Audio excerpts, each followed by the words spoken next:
आज मैं जब घर से निकल रहा था तो मैंने एक पेपर में एक चीज़ पढ़ी कि आज की पीढ़ी को राम कम पसंद आते हैं, जो नई युवा पीढ़ी है उसकी। तो मैंने उसमें से कुछ वाक्य लिखे हैं, मुझे ऐसा लगा कि ये वाकई ये सच है। क्यों पसंद नहीं आते, ऐसा इसमें लिखा है कि राम, सबको मालूम है भगवान है, हम सब हाथ भी जोड़ते हैं, उनके मंदिर भी जाते हैं, दर्शन भी करने जाते हैं, पर कहीं ना कहीं रावण के प्रति भी अपने मन में भाव हो जाते हैं कि यार, क्योंकि सीता जैसी पत्नी राम की, अयोध्या जैसी राजा के नगर के राजा और लंका जैसी विजय, ये तीनों राम के अधीन, मतलब लंका सोने की लंका जिसकी कोई कल्पना ही नहीं हो सकती, ऐसी लंका के जीतने के बाद उन्होंने, राम ने उसको त्याग दिया। हर चीज़ पे त्याग त्याग और त्याग। राम ने केवल त्याग से ही अपना जीवन, पूरा जीवन, जन्म से लेके, मतलब मैं समझता हूँ जब तक वो रहे, त्याग पे ही उनका जीवन है। और इसीलिए राम आज पूजनीय है। राम अगर वनवास नहीं जाते तो मैं समझता हूँ आप और हम राम की इस रामलीला में और राम की बात ही नहीं कर पाते। बहुत सारी बातें उसमें लिखी थी, मुझे ऐसा लगा कि ये बात वाकई में लग रही है, क्योंकि हमने उस त्याग के भाव को, जो राम का भाव था, जो राम का आदर्श था, जो उन्होंने स्थापित किया था, उसको तो कहीं और छोड़ दिया। बस मूर्ति के रूप में राम के दर्शन, राम जय सिया राम, जो भी, मतलब आज राम हमारे भाव में नहीं है। राम बस भगवान है, भाव में नहीं आया। उसके कई कारण हैं। अपन ने कई जगह अतिक्रमण कर दिए पिछले 50 सालों में, या 100 साल कहते हैं, हमने हर जगह दोहन किया, प्रकृति तक का, मतलब हमने हर जगह अतिक्रमण किया। मतलब क्या प्राणी हो, क्या जमीन, क्या आकाश, क्या सागर, अपन ने कहीं कहीं भी अपनी, मतलब अतिक्रमण अतिक्रमण और अतिक्रमण, त्याग का कहीं कोई विचार ही नहीं किया। तो ऐसी कई बातें उसमें लिखी थी जो मुझे लगा कि यहाँ बोल दूँ। इन्हें कहा 10 मिनट कुछ बोलना चाहिए। हालांकि कई विषयों में पारंगत हैं और रोज़ मैनेजमेंट फंडा के नाम से दैनिक भास्कर में लिखते हैं, आप सब उनसे परिचित हैं।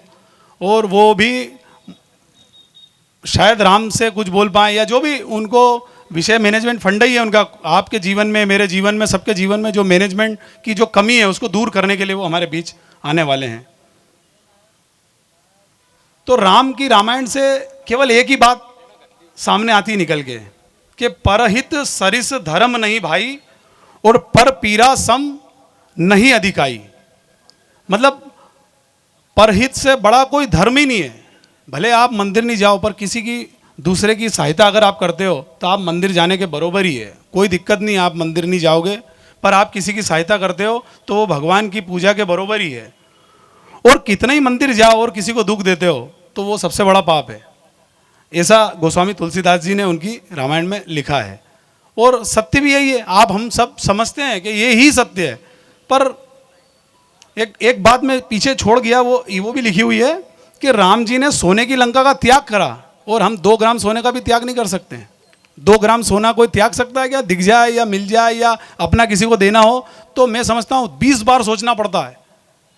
100 का नोट गिर जाता तो भी शाम तक, भले मैं 1000 रुपये रोज कमाता हूँ, 5000 कमाता हूँ, 100 का नोट गिर जाए तो भी मैं शाम तक सोचता रहता हूँ। या कहीं दान करना होता तो 3 बार सोचता हूँ कि यार दूँ के नहीं दूँ के नहीं दूँ। सच बोल रहा हूँ मैं, सबकी स्थिति ऐसी है कि नहीं मुझे नहीं पता, पर जो मैंने आज उस पेपर में पढ़ के जो मेरे को लगा वो मैं आपके सामने मेरे विचार व्यक्त कर रहा हूँ। मैं बोल रहा हूँ, एक बार आपको अच्छा लग रहा है तो ताली बजा दें, मुझे अच्छा लगेगा। कुछ समय पहले आदरणीय सोनू जी के आग्रह पर उन्होंने कुछ कहा कि यार अपने को पर्यावरण के लिए कुछ संकल्प लेना चाहिए। तो ऐसे हमारी टीम के कई सदस्य यहाँ बैठे हैं, प्रशांत जी, गज्जू पहलवान, दीपक जी सांकला, मनोहर गहलोत जी, मतलब हम सब ने मिलके एक नदी, विशाल पांचाल, ऐसी बहुत सारी, जयप्रकाश दुबे जी, सभी लोगों की टीम है। तो एक नदी को पुनर्जीवित करने का संकल्प लिया। 4 अप्रैल को दिन हमारे जो अतिथि थे माधव जी जोशी, वे आए और वो अपने भारत रत्न हैं, उन्होंने उसका शुभारंभ किया। 4 अप्रैल से लेकर, गौरव धाकड़ जी यहाँ उपस्थित है, ये उस कलश यात्रा में थे। 4 अप्रैल से उसकी खुदाई चालू की और 11 किलोमीटर की वो नदी है। मुल्लापुरा की से निकलती, मुल्लापुरा की रेल पटरियों के यहाँ से निकलती। एक्चुअल में वो जो धर्मबल्ला की पहाड़ियाँ, उसकी झीरन है, वो मुल्लापुरा से रिसाव होता उसका, और 8 किलोमीटर 9 किलोमीटर का रास्ता तय करती हुई वो जहाँ सोम तीर्थ में, सोम नदी में सोमती अमावस का जहाँ स्नान होता है सोम कुंड में, वहाँ अपने अस्तित्व को क्षिप्रा में विलय कर देती है। उस नदी का जो स्वरूप की बात हुई और हम सब टीम ने पूरा संकल्प लिया और उस काम को हाथ में लिया। आज आपको आश्चर्य होगा कि वो जहाँ खेतों की फसलें बर्बाद होती थी, जहाँ पानी यूं ही बाहर बह जाता था, वो सारे किसान हम जब जा रहे हैं तो दुआ दे रहे हैं। और ये गौरव जी गवाह इस बात के कि जब वहाँ पानी निकला था गर्मी में, मतलब 12 फीट 13 फीट पे नदी ने दृश्य दिया था, और वहाँ के गांव वाले इतने खुश हुए थे कि दाल बाटी की रसोई भी कर दी और पूरी टीम आ गई, कम से कम 200-500। हम रोज़ बुलाते कि भैया आज आपको आना, श्रमदान करना है, तो वो सोचते कि यार ये रोज़ आ जाते हैं यार, ये क्या है। पर जब पानी निकला, उनको लगा कि 200-200 फीट के 500-500 फीट के उनके होल में पानी नहीं है, और जहाँ नदी का जो रास्ता था उस रास्ते पे 12 फीट की गहराई में पानी आया और साफ पानी। तो वो सब मन से हमारे साथ हो गए। मतलब अभी हम जब बोलते हैं ना कि अपने को श्रमदान करना है, तो हम बाद में बोलते हैं, वो हमारे पहले पहुंच जाते हैं। मतलब ट्राली लेके, ट्रैक्टर और पावड़े, मतलब ये एक प्रभाव है। आप जब पॉजिटिव कुछ करने लगते हो तो ये काम होने लग जाता है। ऐसे ही 7 सागरों का 2011 से जो शुरुआत हुई 7 सागरों के विकास में, मैं समझता हूँ यहाँ बैठा हुआ एक एक आदमी ने श्रमदान किया होगा, और जिन्हें नहीं किया होगा उन्हें हमको शुभकामनाएं दी होगी। सप्त सागर विकास मंडल के नाम से एक समिति का गठन हुआ। आदरणीय स्वर्गीय बोलना चाहिए हमारे बाबूलाल जी जैन साहब, और हमारे आदरणीय दिवाकर जी नातू सर बैठे हुए थे, उनकी अध्यक्षता में जब बात हुई कि समिति बनाना चाहिए, तो उन्होंने कहा नहीं, सप्त सागर विकास मंडल बनाओ। समिति भी कभी भी बनती है, इसमें फिर राजनीति होती है, ऐसा नहीं करना आपको। अब मुझे मंच से बोला गया है कि हमारे अतिथि आ चुके हैं और हम उनका स्वागत करते हैं, और संचालन के लिए मैं अविनाश जी राठौर साहब को माइक देता हूँ।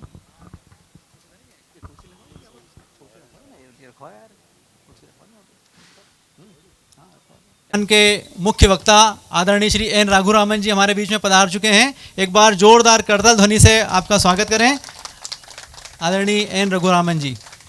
मैं आज के अतिथि श्री रघुरामन जी और आज की कार्यक्रम की अध्यक्षता कर रहे श्री विजय जायसवाल जी, हमारे संस्कार मंच के उपाध्यक्ष श्री गिरीश जायसवाल जी, सह कोषाध्यक्ष दीपक जी सांखला, सह संयोजक गजू पहलवान और उपाध्यक्ष राजेश जी गर्ग, पूर्व पार्षद आदरणीय राजश्री जोशी मैडम को मंच पर आमंत्रित करता हूं, वे आए और मंच पर अपना स्थान ग्रहण करें।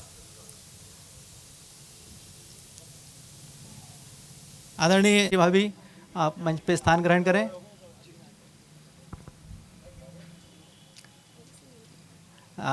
आदरणीय दीपक जी सांखला, आप सभी का हार्दिक अभिनंदन, स्वागत।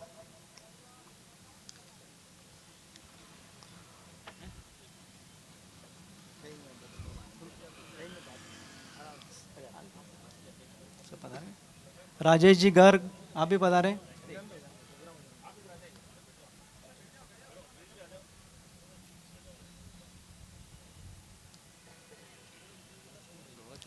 मंचासीन अतिथियों से मेरा विनम्र आग्रह है कि भगवान श्री राम और उनके परिवार के समक्ष द्वीप प्रज्वलन कर आज के इस गरिमामय कार्यक्रम का शुभारंभ करें। आदरणीय रघुरामन जी। हरि ओम स्वाहा सूर्यो ज्योतिर्ज्योतिः सूर्यः स्वाहा अग्निर्वरचो ज्योतिर्वरच निभति यज्ञं वष्टो धिया वसो नमः शंभवाय च नयो भवाय च नमः शंकराय च मयस्कराय। के बारे में जितना बोला जाए कम है, और मैं उसमें खास तौर से अपने आप को सक्षम नहीं मानता हूँ। और आज जो शख्सियत हमारे बीच में है श्री एन रघुरामन जी, लाखों विद्यार्थियों का जीवन सर के माध्यम से बदला है। और जो एक विशेष बात मैं सर के बारे में आपको बताना चाहता हूँ वो यह है कि विगत 22 वर्षों से कंटिन्यू लिखना वो एन रघुरामन सर से सीखा जाना चाहिए। और उस दौरान मुझे ऐसा पता चला था सर के माताजी का भी देहांत हुआ था। उस दिन भी सर ने एक लेख माता जी की माँ के ऊपर लिखा था। तो ये जो कंसिस्टेंसी है, जो कमिटमेंट है, वो सर से सीखने लायक है। और सर का जो प्रारंभिक एजुकेशन है वो सरस्वती स्कूल से हुआ है और बाद में IIT मुंबई से सर की बाकी एजुकेशन हुई है। और मुझे लगता है कि यहाँ जितने लोग मौजूद हैं सर के बारे में सभी लोग जानते हैं। तो मैं ज़्यादा विलम्ब न करते हुए और बहुत बहुत धन्यवाद देना चाहता हूँ हमारे बड़े भाई श्री सोनू गहलोत जी को, जिन्होंने इस वैचारिक संगोष्ठी का मुझे एक पार्ट बनाया। बहुत बहुत धन्यवाद। धन्यवाद आदरणीय निगम जी। अब मैं आज की अध्यक्षता कर रहे श्री विजय जी जायसवाल के परिचय के लिए मैं हमारे मंच के उपाध्यक्ष श्री गिरीश जी जायसवाल को आमंत्रित करता हूं कि वे हमारे आज के कार्यक्रम की गरिमा में अध्यक्षता कर रहे श्री विजय जी जायसवाल का हमसे सबसे परिचय करवाएं। धन्यवाद संचालक महोदय। आज के कार्यक्रम की अध्यक्षता कर रहे मेरे आदरणीय बड़े भाई श्री विजय जी जायसवाल, कार्यक्रम में मुख्य अतिथि के रूप में और मुख्य वक्ता के रूप में पधारे श्री एन रघुरामन जी, कार्यक्रम के संयोजक, शहर के हमारे जाने माने चेहरे, नगर निगम के पूर्व सभापति भाई सोनू जी गहलोत, लघु उद्योग भारती आगर रोड इकाई के अध्यक्ष आदरणीय राजेश जी गर्ग और हमारे ही क्षेत्र की पूर्व और सक्रिय पार्षद हमारी भाभी जी राजश्री जोशी जी, उपस्थित सभी बंधुओं, मुझे नहीं लगता है कि इस प्रेमाइसिस में बैठा हुआ कोई भी व्यक्ति विजय जायसवाल जी के परिचय से अपरिचित होगा, पर चूंकि दायित्व है तो उसका निर्वहन करना है। और मुझे लगता है शायद ये परिचय एन रघुरमन जी को कहीं ना कहीं विस्मृत ना हो, उनकी स्मृतियों में रहें, इसके लिए एक आवश्यक है। आज से लगभग कुछ 35 वर्ष पूर्व दिल्ली में एक छोटा सा बच्चा जो पारिवारिक आर्थिक परिस्थितियों के चलते किसी होटल में काम करके अपने अपने परिवार के जीवन का यापन करता है। परिस्थितिजन हालातों में जैसा बच्चों में कई बार होता है, छोटी छोटी बातों पे वाद विवाद, तो किसी एक बच्चे के साथ विवाद के चलते मारपीट और मारपीट के चलते उस शहर को छोड़ के जयपुर पहुंचना और जयपुर में फिर वही अपना हुनर, होटल में काम करना, वेटर का काम करना, वहाँ से अपनी स्किल्ड को इन्होंने थोड़ा सा बढ़ाया माननीय विजय जायसवाल जी ने। और वेटर के काम करते करते आप प्रमोशन होके भट्टी पे भोजन पकाने का या तंदूर पे रोटी बनाने का काम करने लगे। वहाँ भी परिस्थितिजन हालातों में उनका प्रमोशन, उनके सेठ को ऐसा कुछ समझ में आया कि उन्होंने देखा कि एक हमारे 4 बंदे जो काम करते हैं वो अकेला एक विजय जायसवाल उस काम को कर लेता है। तो वो 4 बंदों को तकलीफ खड़ी हुई क्योंकि प्रमोशन हुआ था वहाँ पे। उन 4 बंदों ने मिलकर कुछ ऐसा षड्यंत्र करा और छोटे बच्चे को फिर एकांत में ले जाके मारपीट करी। तो इन्होंने भी पलट के उसको एक खोमचा जो अपना सब्जी बघारने का आता है वो कान पे मार दिया, उसका कान का पर्दा फटा। भय मन में उत्पन्न हुआ कि मेरी वजह से खून निकला है, तो ये दौड़ के किसी ट्रेन में बैठ गए और संयोगवश वो ट्रेन बाबा महाकाल की इस नगरी में आके रुकी। मुझे लगता है शायद परमात्मा परमपिता परमेश्वर ने, महाकाल ने ही इनको यहाँ बुलाया था, क्योंकि वो यात्रा जहाँ से दिल्ली से शुरू होकर जयपुर होने के बाद उज्जैन में विराम पा गई। उज्जैन में आने के बाद रेलवे स्टेशन पे ही यहाँ एक और साथी हमारे बैठे हैं, समाज के अध्यक्ष हैं जायसवाल समाज के, रमाशंकर जी जायसवाल। उनका पारिवारिक व्यवसाय होटल का ही था।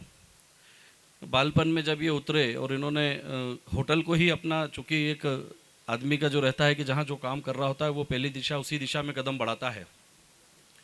संयोग था कि वो प्रीति होटल उस समय किस नाम से थी भाई साहब?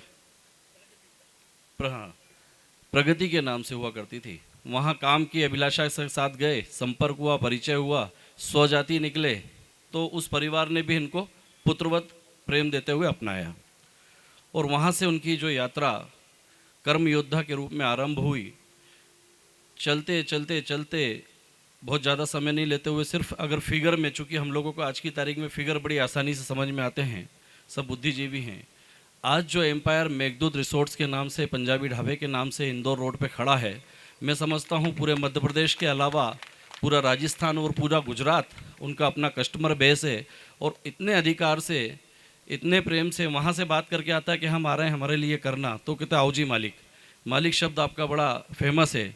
जब भी कोई जाएगा तो आओ जी मालिक, बैठो जी मालिक, खाओ जी मालिक, जाओ जी मालिक, सब मतलब एक एक कस्टमर को अपना देवतुल्य भगवान मानने का उनका, और भगवान ने उनकी उस प्रार्थना को सुनते हुए आज लगभग मैं समझता हूँ, मोटे तौर पे अगर ऑडिट करूँ उसका, तो 200 करोड़ रुपए के लगभग की नेट वर्थ आज विजय जी जायसवाल उसके मालिक हैं। ये तो हुआ उनका व्यक्तिगत परिचय, लेकिन आज हम जो पूरा शहर उनको देखता है कि इतना होने के बाद, हेक्टेरों में फैला रिसोर्ट होने के बाद भी उनके चेहरे पे कोई भाव उस पूरी संपत्ति के मालिक के रूप में कभी नहीं दिखता।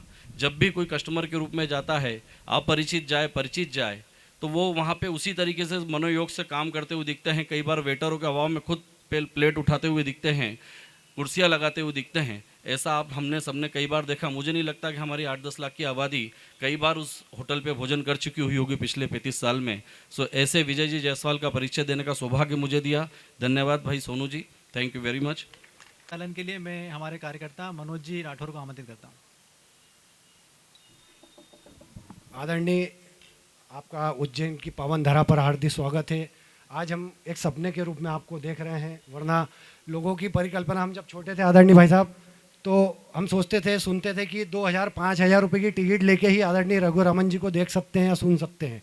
जब मैं छोटा था आदरणीय भाई साहब, तो ये धारणा थी कि 5000 रुपये हो आपकी जेब में तो रघुरामन जी को आप सुन पाएंगे, वरना नेट पर देखो। आपका आज इस धरा पर स्वागत करते हैं। आदरणीय भाई साहब, हम चाहते तो बहुत अच्छी एसी हॉल में भी इस सभा को कर सकते थे, पर हमारा विचार है कि आपके जो विचार है वो ज़मीन पर उतर कर जाएं। जब तक आम आदमी आपके विचारों से प्रभावित ना होगा, तब तक परिवर्तन संभव नहीं है। आदरणीय सोनू जी भाई साहब बैठे हैं, हमारे एक सह कार्यकर्ता थे, उन्होंने कुछ दिनों पूर्व सुसाइड किया। वहाँ से विचार मन में आया कि क्यों ना युवाओं में इस प्रकार की प्रेरणा जागृत की जाए, और वह सिर्फ आपके माध्यम से हो सकती है, क्योंकि हमने देखा है आप किसी के खिलाफ भी लिखते हैं तो वो गर्व महसूस करता है। मैं छोटा सा उदाहरण बताना चाहूँगा। जावरा के यहाँ एक जोयो होटल है, वो जोयो के बाहर आपका एक बहुत बड़ा पोस्टर बैनर लगा हुआ है। आपने उसके खिलाफ लिखा कि उसने फूड अच्छा नहीं दिया, खाना खराब था, फिर भी उसने गर्व के साथ बड़े होर्डिंग करवा के लगाया, क्योंकि उसे इस बात की गिल्टी फील थी कि एक इतने बड़े आदमी ने मेरे ऊपर लिखा है। मैं आपकी उस परिकल्पना को दंडवत प्रणाम करता हूँ। आपने कुछ दिनों पूर्व लिखा कि आप जब रंगोली बनाएं तो वो आटे से बनाएं। आप बारीकी देखिएगा आदरणीय के भाई साहब की सोच की, विचारों की बारीकी, कि जब चींटियाँ है, चींटियों के लिए भोजन उपलब्ध नहीं हो रहा है, तो रंगोली के माध्यम से, कलर से ना बनाएं, उन आटे से रंगोली बनाएं। ऐसे विचारों के धनी आज हमारे बीच में उपस्थित है। मैं आपको पूरे उज्जैन शहर की ओर से दंडवत प्रणाम करता हूँ। वैसे भी आदरणीय रघुरामन जी भाई साहब, आपको बताना चाहूँगा कि हम हमारे भगवान का पूजन बाद में करते हैं, घरवाली का चेहरा बाद में देखते हैं। सबसे पहले आपके दर्शन होते हैं, उसके बाद हमारे दिन की शुरुआत होती है। हम इसलिए भी रोज़ आपको प्रणाम करते हैं। इन 2 लाइनों के साथ आपका स्वागत करना चाहूँगा कि बूंद बूंद इकट्ठा कर कर कोई समंदर बनाता है, बूंद बूंद इकट्ठा कर कर कोई समंदर बनाता है, चांद तारे तोड़कर कोई जमी पर सजाता है। जिसने अपने वैचारिक गुणों से जीता हो हजारों दिलों को, वही इंसान तो रघुरामन जी जैसा सिकंदर कहलाता है। बहुत बहुत स्वागत, वंदन, अभिनंदन। मैं एक छोटी सी हेलो जनरली आदरणीय रघुरामन जी भाई साहब को बहुत कम आदत है अतिथियों के बीच में बैठने की। बड़े बड़े सेमिनारों में, रिलायंस में, वो अदानी ग्रुप से जुड़े हुए हैं। मैं 2 मिनट की भूमिका हमारे वरिष्ठ मार्गदर्शक और प्रेरणा स्रोत आदरणीय सोनू जी गहलोत भाई साहब से निवेदन करूंगा कि वो भी भूमिका रखें। मैं 2 मिनट बताना चाहूँगा कि आदरणीय भाई साहब, सामने एक विशाल रामलीला का आयोजन 9 दिवसीय हमारे यहाँ चल रहा है। शाम को 7:30 बजे से लेकर 9 बजे तक एक विशाल जन समुदाय उमड़ता है। इसी का एक पार्ट हमने इस बार से, हर साल रामलीला होती है, पर इस बार हमने एक वैचारिक अनुष्ठान करने का निर्णय लिया था, ताकि युवाओं में कुछ शक्ति हो और आपकी जो बातें वो ज़मीन पर आएँ, प्रैक्टिकली हॉल से बाहर निकले। जनरली एसी हॉल में लोग पेक विचारों में दबे रहते हैं, बाहर निकल के भूल जाते हैं। हमने सोचा खुली हवा में आपके विचारों को रखें। मैं आदरणीय सोनू जी गहलोत से 2 मिनट का आग्रह करना चाहूँगा। 2 मिनट का आग्रह। मैं अविनाश जी से निवेदन करता हूं कि आगे की रणनीति। शब्दों से स्वागत के बाद हमारी अतिथि देवो भव की परंपरा को आगे बढ़ाते हुए मैं आज के मुख्य वक्ता श्री एन रघुरामन जी के स्वागत एवं सम्मान के लिए हमारे मंच के सचिव श्री पुष्पेंद्र जी शर्मा और हमारे मंच के संयोजक श्री सोनू गहलोत जी से निवेदन करूँगा कि वे उनको स्मृति चिन्ह भेंट कर मंच की ओर से स्वागत करें।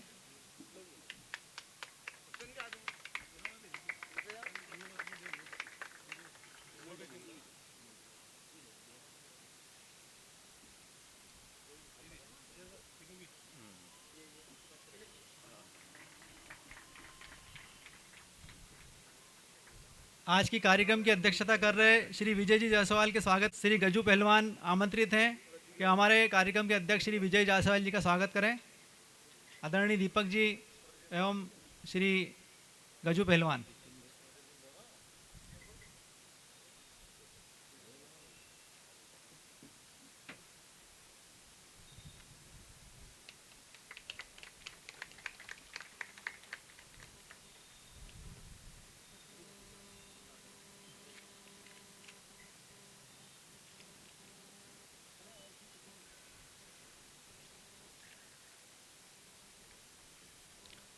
के स्वागत के लिए श्री प्रमोद जी डोडिया आमंत्रित हैं। आप आएँ और हमारी बड़ी बहन आदरणीय राजश्री जोशी मैडम का स्वागत करें।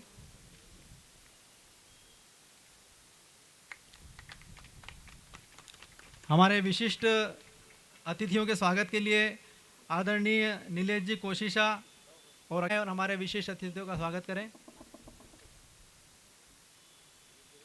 वे भी आएँ और हमारे अतिथि का स्वागत करें। कुलदीप जी सांखला।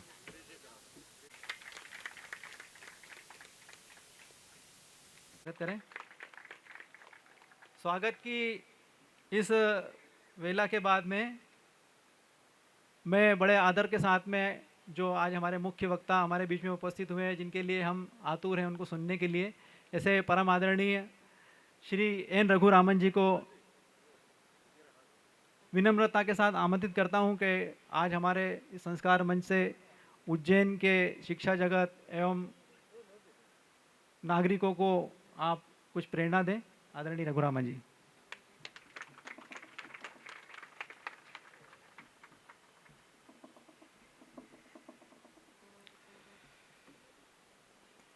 आज उज्जैन में आकर मुझे मालूम पड़ा कि मुझे सुनने के लिए लोग 5,000 रुपया देते हैं।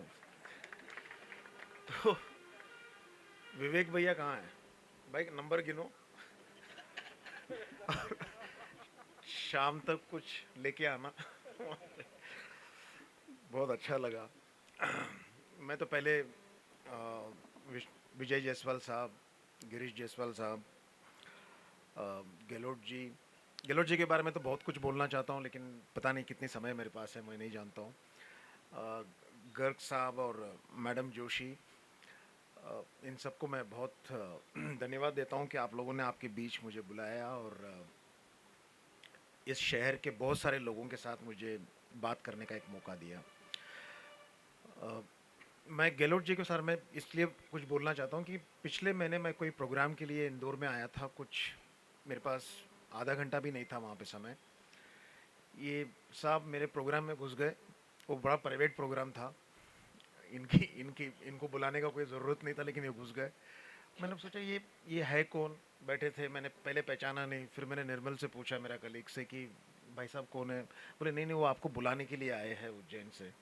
मैं बोला यार ये प्रोग्राम में कहाँ घुस गए? तो बोले नहीं बैठे रहेंगे, वो कोई प्रॉब्लम नहीं है। इन्होंने पूरी प्रोग्राम अटेंड की, जो पिछले last part of the program को अटेंड किया, और उसके बाद मेरे साथ कम से कम 20-25 मिनट बैठकर इस प्रोग्राम के बारे में मुझे समझाया और आपको आना चाहिए। और आप बिल्कुल नहीं मानोगे, मैं एक्चुअली पिछले 18 दिन से घर नहीं गया। मैं उतना ट्रैवल कर रहा हूँ फ़िलहाल। और आज मैं ये डेट एक्सेप्ट नहीं करने वाला था, क्योंकि आज एक्चुअली मेरी मिसेस की बर्थडे है, मुझे वहाँ रहना चाहिए। लेकिन मैं आज यहाँ पे हूँ सिर्फ इस वजह से कि गहलोत साहब ने इतनी विनम्रता से, इतनी प्रेशर के साथ मुझे कंपल किया कि आपको आना चाहिए, और इसलिए मैंने उसको एक्सेप्ट किया। क्योंकि बीवी की अगर बर्थडे आप भूल सकते हो तो फिर पता है आपको क्या होगा। ठीक है, तो ये सारा श्रेय जो है, अगर मैं यहाँ पे हूँ, वो श्रेय सर को जाता है, और उनकी बात रखने के लिए मैं आपके सामने में खड़ा हूँ। बहरहाल मैं सारे आयोजकों से जब सुबह से मैं बात कर रहा हूँ, सुबह से मैं होटल पे बैठा हूँ, तो मुझे महाकाल का दर्शन हुआ, वो भी आप लोगों के वजह से। धन्यवाद आप लोगों को कि इतनी बड़ी एसपीजी की सारी प्रोटेक्शन फोर्स घूम रही है, उसमें मुझे एकदम 20 मिनट के अंदर पीछे के रास्ते से कई गलियों से स्कूटर में बिठाकर साहब लेके गए और मैंने दर्शन कर लिया और आ गया मैं। मेरा एक मत है, जैसे सर कह रहे थे, ये जो यंग मैन था ये कह रहे थे 5,000 रुपये की जो बात कर रहे थे, मैं ऑब्वियसली बहुत सारे बोर्ड में बैठता हूँ। मैं रिलायंस की बोर्ड में बैठता हूँ, मैं टाटास के बोर्ड में बैठता हूँ, मैं कॉरपोरेट में बहुत काम करता हूँ और मेरा सारा जो सोच या मेरा जो सारी जो एडवाइजेस होती है वो कॉरपोरेट वाले बहुत सीरियसली लेते हैं, क्योंकि मैं बहुत ज़मीनी से जुड़ी हुई बातें बताता हूँ। रंगोली एक माध्यम है, वो एक छोटा सा पार्ट है वो।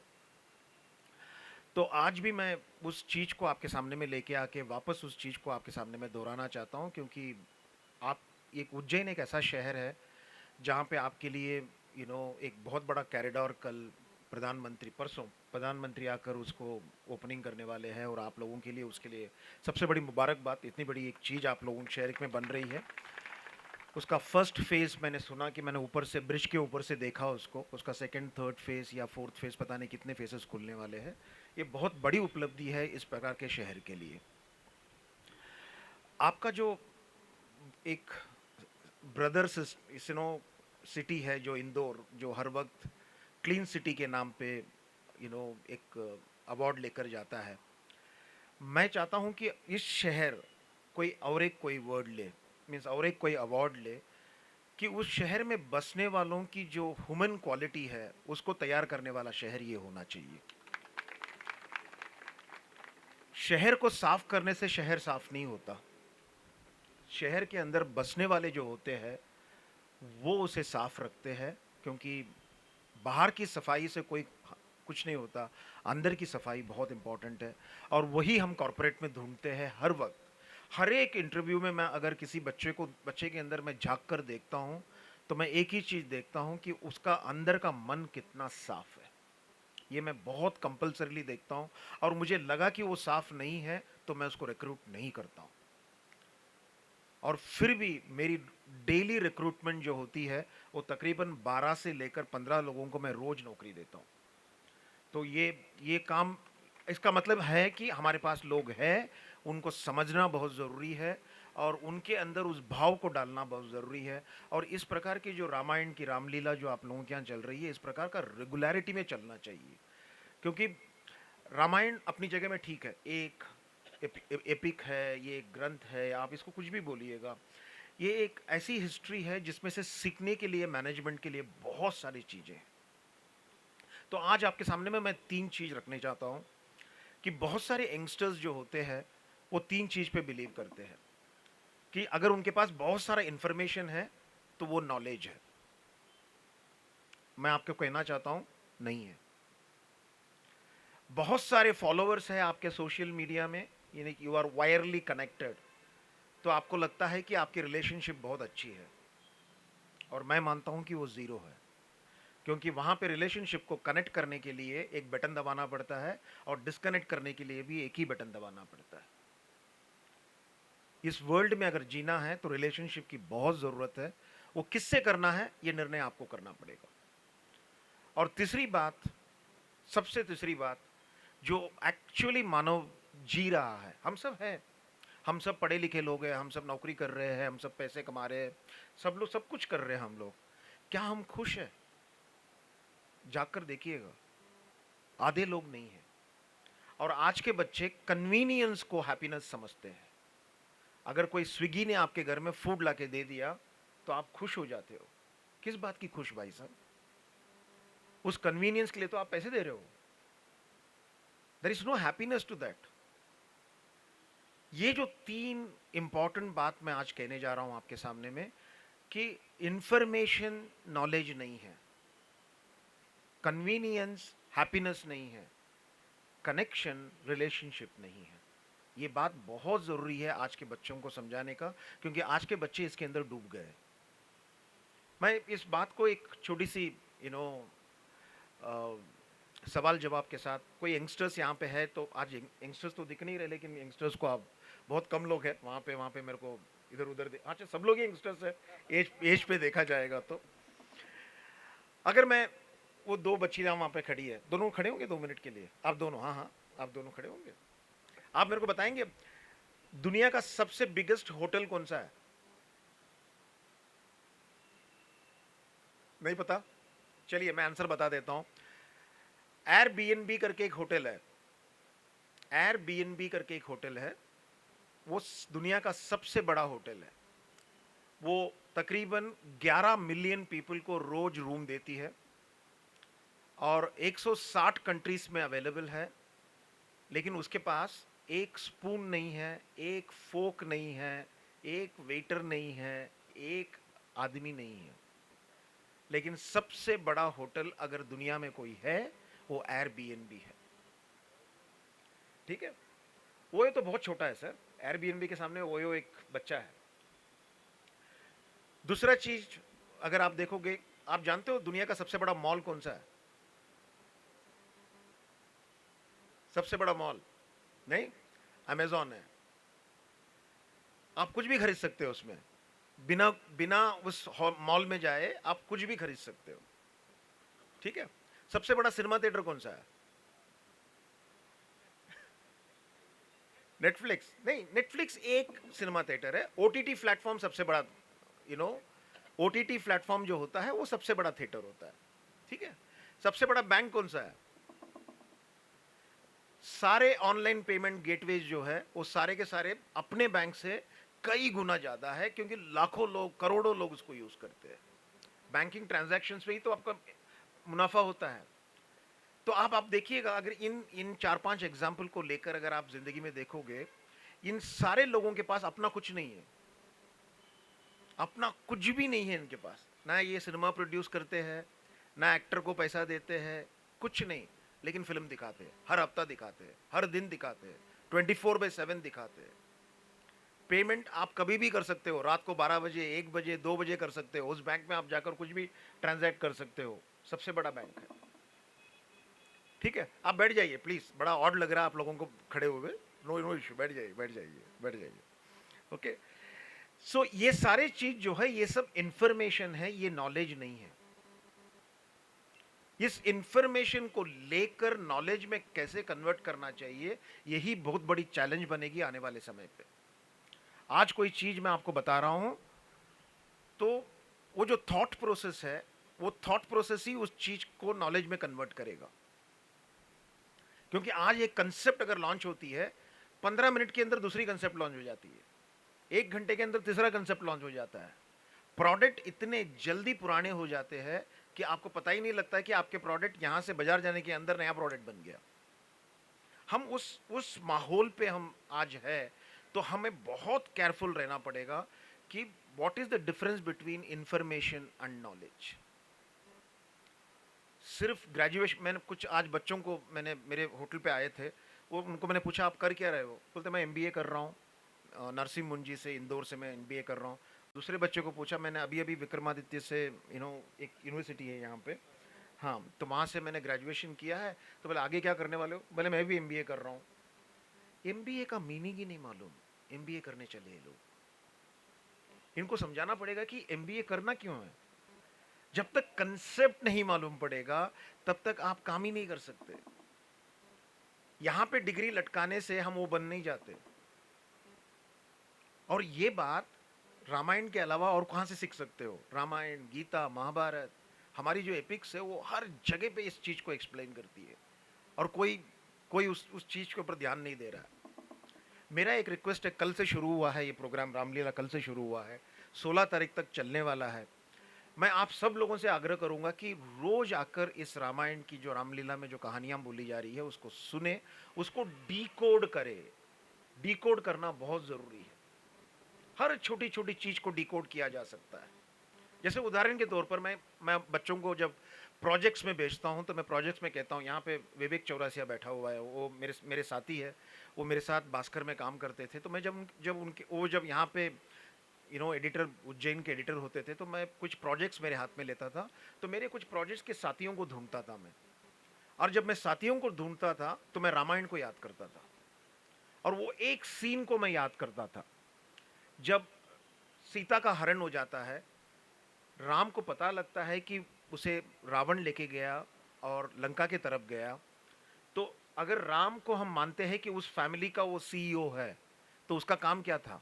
उसका काम ये था कि रावण को मारने वाला कोई पहलवान को ढूंढना और रावण को मारना या रावण को हराना और सीता को वापस लेके आना। यही तो प्रोजेक्ट का एक्चुअल मूल था। और उस जमाने में रावण को मारने वाला अगर कोई था तो वो बाली था, क्योंकि बाली के पास एक वर था कि वो जिसके साथ भी जंग करेगा 50% उसका जो ताकत रहेगी वो उसके पास आ जाएगी। लेकिन राम ने किया क्या? राम ने तो उसका वध किया, और उससे जो वीकर फ्रेंड था सुग्रीव, उसको साथ में लेकर रावण के साथ जंग लड़ने को गए। अगर इसके पीछे का जो एक छोटा सा कारण को अगर देखेंगे, ये पीपल लाइक विजय शंकर मेहता जी या विवेक चौरसिया साहब, ये लोग अच्छा बोल सकते हैं इसके बारे में। एक कहानी होती थी उसके पीछे में कि बाली के सीने पे तीर लगा हुआ है और वो नीचे लेटे हुए हैं, और वो बताते हैं, वो राम को पूछते हैं जब वो पेड़ के नीचे पीछे से निकलते हैं, मैं बैरी सुग्रीव प्यारा, ऐसा कौन सा अवगुण था आपने मुझे मारा, ऐसा अपेरेंटली वो पूछते हैं। और उसके लिए श्री राम कहते हैं उनको कि मैं जिस जंग के लिए लड़ने जा रहा हूं उस जंग के लिए मुझे बलवानों की जरूरत नहीं है, सदाचारों की जरूरत है जो तुम नहीं हो। अगर श्री राम को भी एक सदाचार की जरूरत है अपनी प्रोजेक्ट को कंप्लीट करने के लिए, तो हम और आप है क्या? हम और आप तो इतने से भी नहीं है श्री राम का। तो क्या हमारे लिए उस सदाचारों को ढूंढने की जरूरत नहीं है? कब सीखेंगे इस चीज को? हम उस पहलवानों को लेके चले जाते हैं प्रोजेक्ट में, और आधे प्रोजेक्ट इसलिए फेल होते हैं क्योंकि हम पहलवानों को लेके जाते हैं। हमको चयन करना नहीं आता है लोगों को, कौन जाएगा वहां पे तो वो प्रोजेक्ट सक्सेसफुल होगा। रामायण की हर मोड पे मैनेजमेंट है, हर मोड पे मैनेजमेंट। अगर कोई उस चीज को डिकोड कर सकता, मींस अच्छा, ये सबसे बड़ी खूबसूरती क्या है मालूम है? हमारे ग्रंथ या हमारे एपिक्स की सबसे बड़ी खूबसूरती है, आप अपने तरीके से उसको डिकोड कीजिए। कोई सही नहीं है, कोई गलत नहीं है, अपने अपने तरीके से डिकोड कीजिए, अपने अपने तरीके से उसको ग्रहण कीजिए और अपने अपने तरीके से उसको इंप्लीमेंट कीजिए। वो एक ब्यूटी है रामायण और महाभारत और गीता। गीता का तो ठीक है, कृष्ण भगवान ने उसको डिकोड करके ही बताया है, बट रामायण महाभारत को डिकोड करने की जो परमिशन हम लोगों को दी गई है, हम हर एक वर्षन अपने अपने तरीके से कर सकते हैं। तो ये जो मैनेजमेंट पर्सपेक्टिव है रामायण का, उसको मिस मत होने दीजिएगा, क्योंकि ये एक ऐसा शहर है जहाँ पे मंदिरों की संख्या ज़्यादा है, यहाँ पे रोज प्रवचन या पूजा या इसके ऊपर इम्पोर्टेंस दिया जाता है। मीन्स एक शहर जहाँ मैं पैदा हुआ था, वो शहर मैं मानता हूँ कि इसके लिए वो ऐसे लोगों को प्रोड्यूस करना चाहिए। जो मैं साउथ में कुंभकोणम करके एक शहर है जो टेम्पल टाउन ऑफ इंडिया माना जाता है, उसके हर गली में टेम्पल्स है। उसके बाद अगर कोई शहर मैंने देखा है जिसके हर गली में कोई ना कोई टेम्पल है, वो उज्जैन है। तो उस शहर में क्या हम उस मानव को नहीं क्रिएट करना चाहिए जिसकी वैल्यू सिस्टम बहुत हाई हो? अगर जिसके पास वैल्यू सिस्टम नहीं है तो फिर प्रॉब्लम आएगा। सुभाषितम की एक पोइट्री है, बहुत सिंपल पोइट्री है वो, अधमा धनम वंचित धनम मानम च मध्यमा उत्तम मानम वंचित मानो ही महताम धनम। इस पोइट्री को अगर डिकोड करके अगर आप देखोगे, अधमा धनम वंचित, वो आदमी बहुत गरीब है जिसके पास अपनी खुद की वैल्यू नहीं है। धनम मानम च मध्यमाहा, वो मिडिल क्लास है जो आदमी वैल्यू को पैसे के लिए ट्रेड करता है। आज मैं थोड़ा बहुत कुछ पाप कर लूं, कल जाके शिप्रा में नहा लूं तो पाप खत्म हो जाएगा, ऐसा सोचने वाला आदमी मिडिल क्लास होता है। उत्तम मान वंचित, जो आदमी अपनी वैल्यू सिस्टम को सबसे हाई मानता है, वो सबसे बड़ा अमीर है। मानो ही महताम धनम, मैं इस चीज को मानता हूं और मैं इसी तरह जिंदगी को जीऊंगा।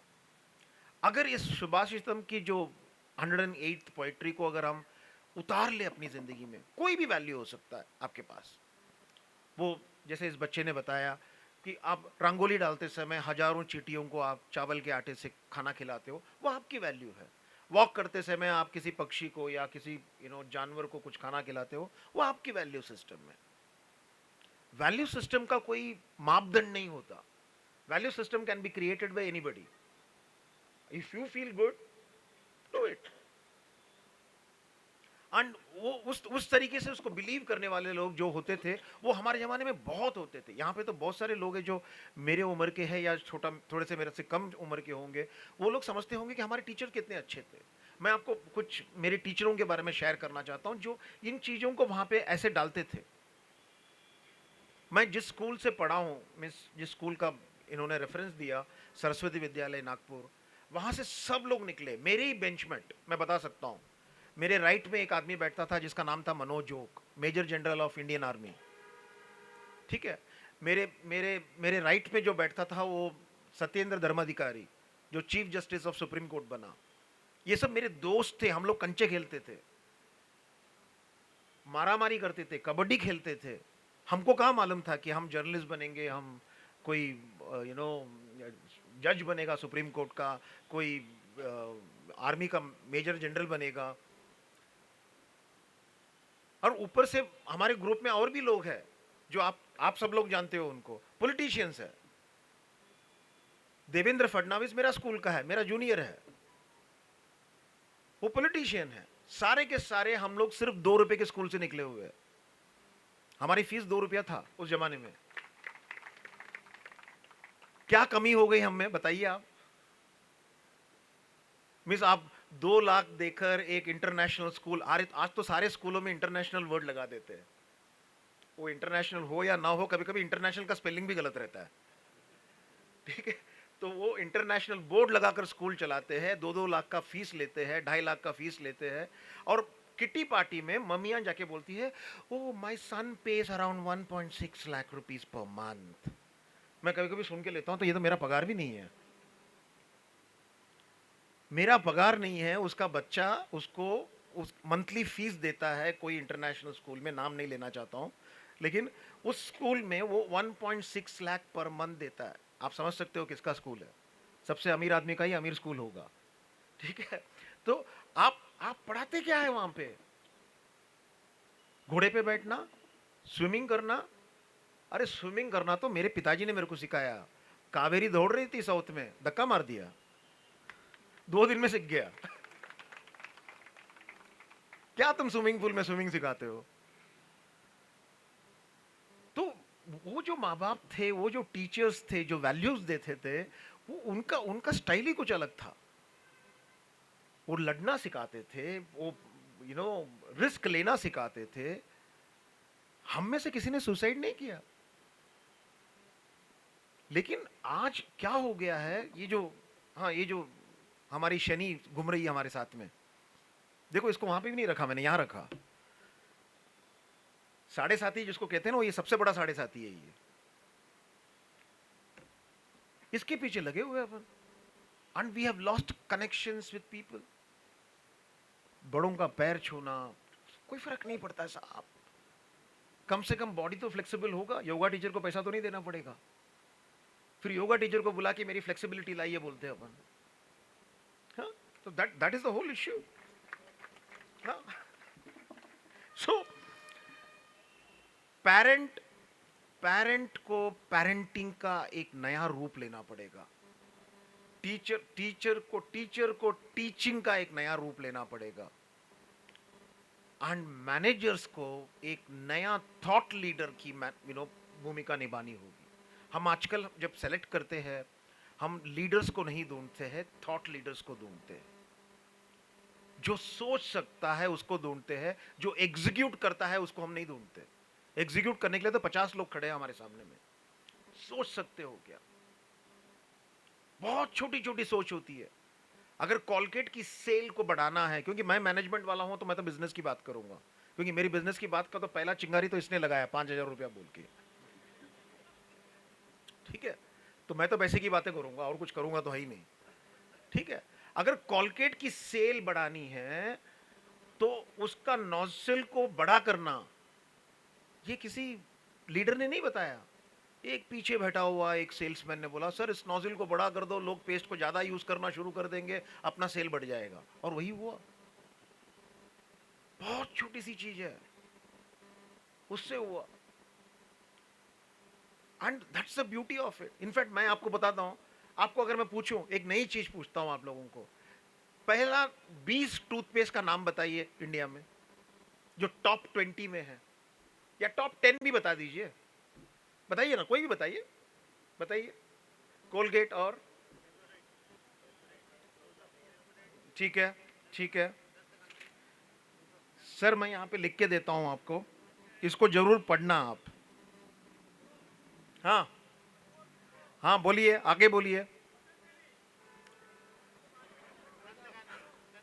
और और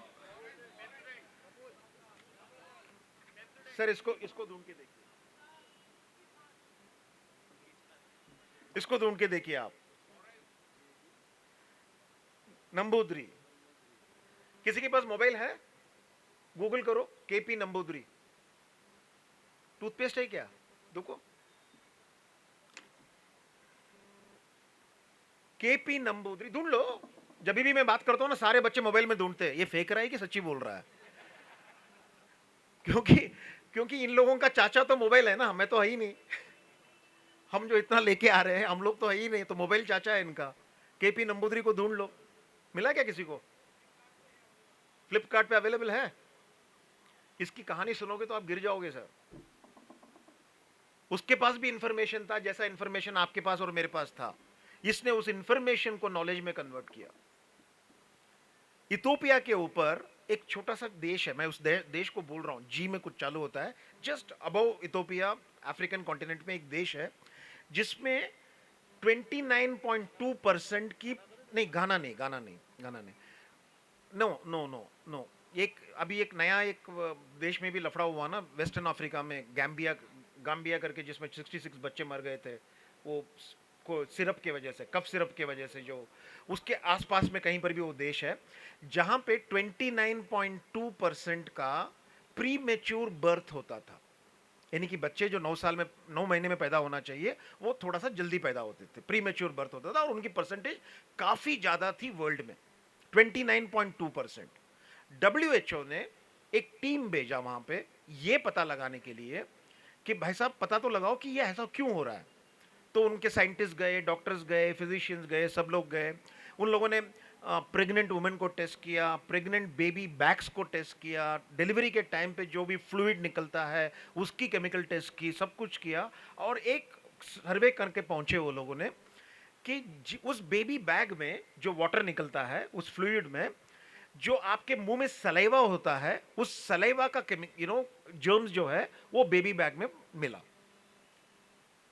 तो WHO भी बड़ा हैरान हो गया, और ये पेपर में आया था, ऐसा नहीं कि ये पेपर में नहीं आया था, ये पेपर में आया था। ये इंफॉर्मेशन सबके पास थी, कोलगेट के पास भी थी, फोरेंस के पास भी थी, तभी केपी नंबूदरी था ही नहीं। ये एक आदमी था केरला में, ये भी पेपर पढ़ रहा था, आप जैसा मेरे जैसा पेपर पढ़ रहा था, ठीक है। अब उस आदमी ने सोचा, यार इधर सलाइवा की जो केमिकल है, अगर वो बेबी बैग में, प्रेगनेंसी की वुमेन की बेबी बैग में अगर मिल रही है तो कुछ तो गड़बड़ है डेंटल हाइजीन पे। तो उसने और खोजना शुरू किया, तो पता चला कि उस देश में कोई ब्रश ढंग से करता ही नहीं है। तो उसने उस काम को लिया अपने हाथ में कि मैं डेंटल हाइजीन को बढ़ाने की कोशिश करूं, और वो उस जगह में जाने में शुरू हो गया जहां जहां पे उसने देखा पूरे वर्ल्ड में जहां पे डेंटल हाइजीन खराब है। बहुत सारे अफ्रीकन कॉन्टिनेंट है, बहुत सारे ईस्ट अमेरिका पे अंदर, वहां पे भी आपको बहुत सारे देश मिलेंगे जहां पे डेंटल हाइजीन सही नहीं है। मैं आपको एक बात बताता हूं, आप लोगों का भी डेंटल हाइजीन सही नहीं है जो रात को ब्रश नहीं करता, ठीक है, क्योंकि सबसे कांस्टेंट टाइम, लॉन्ग टाइम जो मिलता है आपका सोने का टाइम होता है।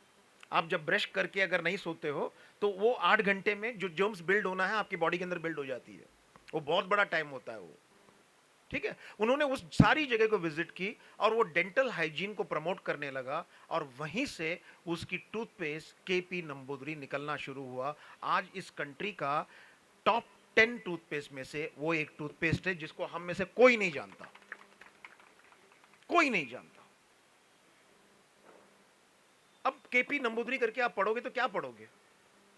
बोले यार कोई केरला का नाम दिखता है, ऑब्वियसली केरला का नाम है वो, और वो आदमी का ब्रांड बन गया। इंफॉर्मेशन नॉलेज में कन्वर्ट करने का ये तरीका है। अगर हम वो कर नहीं पाएंगे तो इतना सारा इंफॉर्मेशन रख के फायदा क्या? गूगल तो रोज इंफॉर्मेशन को वॉमिट करता है हमारे ऊपर, क्या करेंगे उसको उठाकर? जब तक उस इंफॉर्मेशन को हम क्यूरेट नहीं करेंगे, यूज नहीं करेंगे, तो फायदा क्या हुआ? एंड ये सारी चीजों के लिए वैल्यू सिस्टम लिंक्ड है। मैं सारे मैनेजमेंट ग्रेजुएट्स को या यंगस्टर्स को ये कहता हूं, अगर आपको सक्सेसफुल होना है तो 3 क्वालिटी की जरूरत है। पहला है कि आपके अंदर एम्पैथी होनी चाहिए, मींस आपके अंदर एक संवेदनशीलता होनी चाहिए दूसरों की दर्द को समझने के लिए। अगर आप समझ सकते हो दूसरों की दर्द को, you will actually create solution to a problem, क्योंकि सामने में प्रॉब्लम दिख रहा है, सॉल्यूशन कौन निकालेगा? WHO ने इस प्रॉब्लम को रिलीज किया न्यूज़पेपर्स में, टीवी चैनल्स पे। सॉल्यूशन किसने निकाला? केपी नंबूदरी ने निकाला। और वो सॉल्यूशन की वजह से एक कंपनी खड़ी हो गई आज इंडिया में भी और अब्रॉड में भी।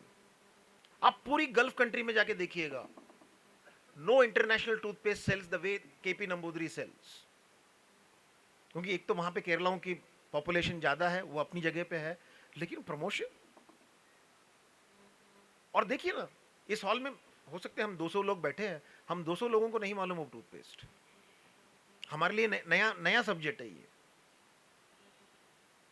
और इस प्रकार से जो नई चीजें आती है वो बहुत भयंकर है।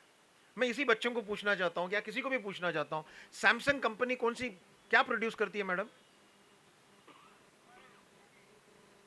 देखिए, मोबाइल, टीवी और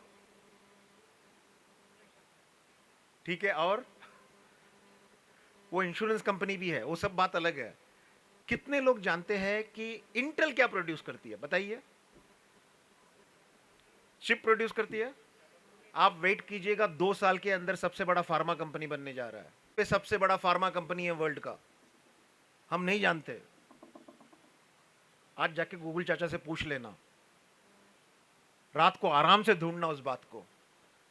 1630 generic medicine Samsung company south Korea के बाहर एक फैक्ट्री में हर दिन बनाती है और हमें नहीं मालूम। इंटेल आपको कंट्रोल करने वाली है 2 साल के अंदर। वो क्या करेगी मालूम है? आपको हेल्थ बैंड देगी। आप हेल्थ बैंड पहन के जाओगे, अपनी वॉक को मेजर करने के लिए, हार्ट बीट को मेजर करने के लिए, सब चीज को मेजर करने के लिए आप एक हेल्थ बैंड पहन के जाओगे, ठीक है? आने वाले समय में ये हेल्थ बैंड आपको रजिस्टर करवाने को मजबूर करेगा कि आप जब जा रहे हो, अभी आजकल तो अपन बहुत सारे देख रहे हैं, वॉक करते समय किसी को हार्ट अटैक आ जाता है। अभी वो राजू श्रीवास्तव ना, जो कॉमेडियन था, वो तो ट्रेडमिल में था बेचारा, उसको हार्ट अटैक आके उसका डेथ हो गया। तो आपकी हार्ट बीट को मॉनिटर करेगा कौन? हेल्थ बैंड करेगा। हेल्थ बैंड करके करेगा क्या? कुछ नहीं कर सकता है। इसीलिए सारे हेल्थ बैंड जब आप खरीदोगे आने वाले समय से, ये रजिस्टर होगा एक हॉस्पिटल में। जैसे यहां का भी CHL हॉस्पिटल समझ लीजिए, एक उदाहरण के तौर पर। आपकी अगर हेल्थ बैंड अगर CHL हॉस्पिटल के साथ रजिस्टर्ड है, तो आपको 24/7 365 डेज वो मॉनिटर करेगा, एक स्मॉल फी पे, 150 रुपया पर मंथ, 250 रुपया पर मंथ, इस चीज पे वो आपको मॉनिटर करेगा। और आप ट्रेडमिल में हो और आपकी हार्ट बीट में फ्लक्चुएशंस आ रही है, ये आपको अलर्ट करेगा, ये उधर अलर्ट करेगा उस हॉस्पिटल को। हॉस्पिटल के कंप्यूटर में एक रेड बल्ब जलेगा आपके नंबर के सामने में, डॉक्टर उसको क्लिक करेगा, आपका नाम आएगा, टेलीफोन नंबर आएगा, आपको तुरंत फोन आएगा कि आप ट्रेडमिल बंद कीजिए, आप हमारे पास आइए। 2 साल के बाद अगर आप लोगों को मैं यहां पे मिलूंगा तो 100% कहता हूं, कम से कम 50% के ऊपर पास ये हेल्थ बैंड होगा। ऑलमोस्ट तैयार होकर मार्केट में घुसने के लिए खड़ा है बाजार में, क्योंकि हर आदमी को अपनी जिंदगी को लेके थोड़ा बहुत डर तो है। अब उस डर को इनकैश करने वाला है electronic companies like Intel, Samsung, those kind of people, और वो बनेंगे सबसे बड़े फार्मास्यूटिकल कंपनी। क्योंकि वो जब आपको हॉस्पिटल के साथ कनेक्ट करेंगे, हॉस्पिटल में जो चीज खर्चा करेंगे आप, उस परसेंटेज जो खर्चा करेंगे आप, उस परसेंटेज जो रहेगा वो इंटेल को जाएगा या सैमसंग को जाएगा। आज एयरबीएनबी कर क्या रहा है, आप जब रूम बुक करते हो आपकी कुछ परसेंटेज जो है वो उसको जाता है जिसके पास रूम नहीं है। पूरे के पूरे बिजनेस कल एक्चुअली टेक्नोलॉजी में डेवलप होने वाला है, टेक्नोलॉजी में पुश होने वाला है। अगर इस चीज को अगर आपको पकड़ना है तो अपने बच्चों के अंदर अपने को वैल्यू सिस्टम्स डालने पड़ेंगे। और वो ऐसे कोई वैल्यू सिस्टम्स नहीं है, मैं बहुत महान वैल्यू सिस्टम्स की बात कर रहा हूं, छोटी छोटी चीजें।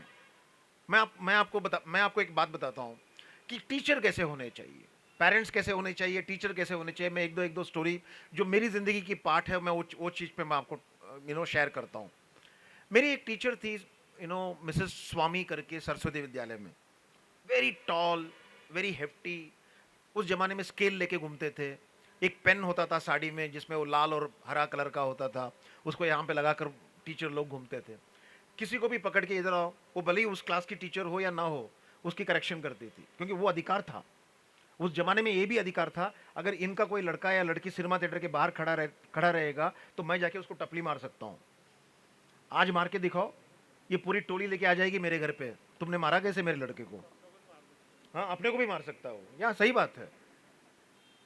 वो जमाना था। मेरे पिताजी के फ्रेंड्स मेरे पिताजी के फ्रेंड्स मेरे को पकड़ते थे अगर सिनेमा थिएटर के सामने में अगर मैं खड़ा रहूंगा तो। वो जमाने में अलाउड नहीं था बच्चों को सिनेमा थिएटर के सामने में खड़ा रहने का। आज करके दिखाओ आप।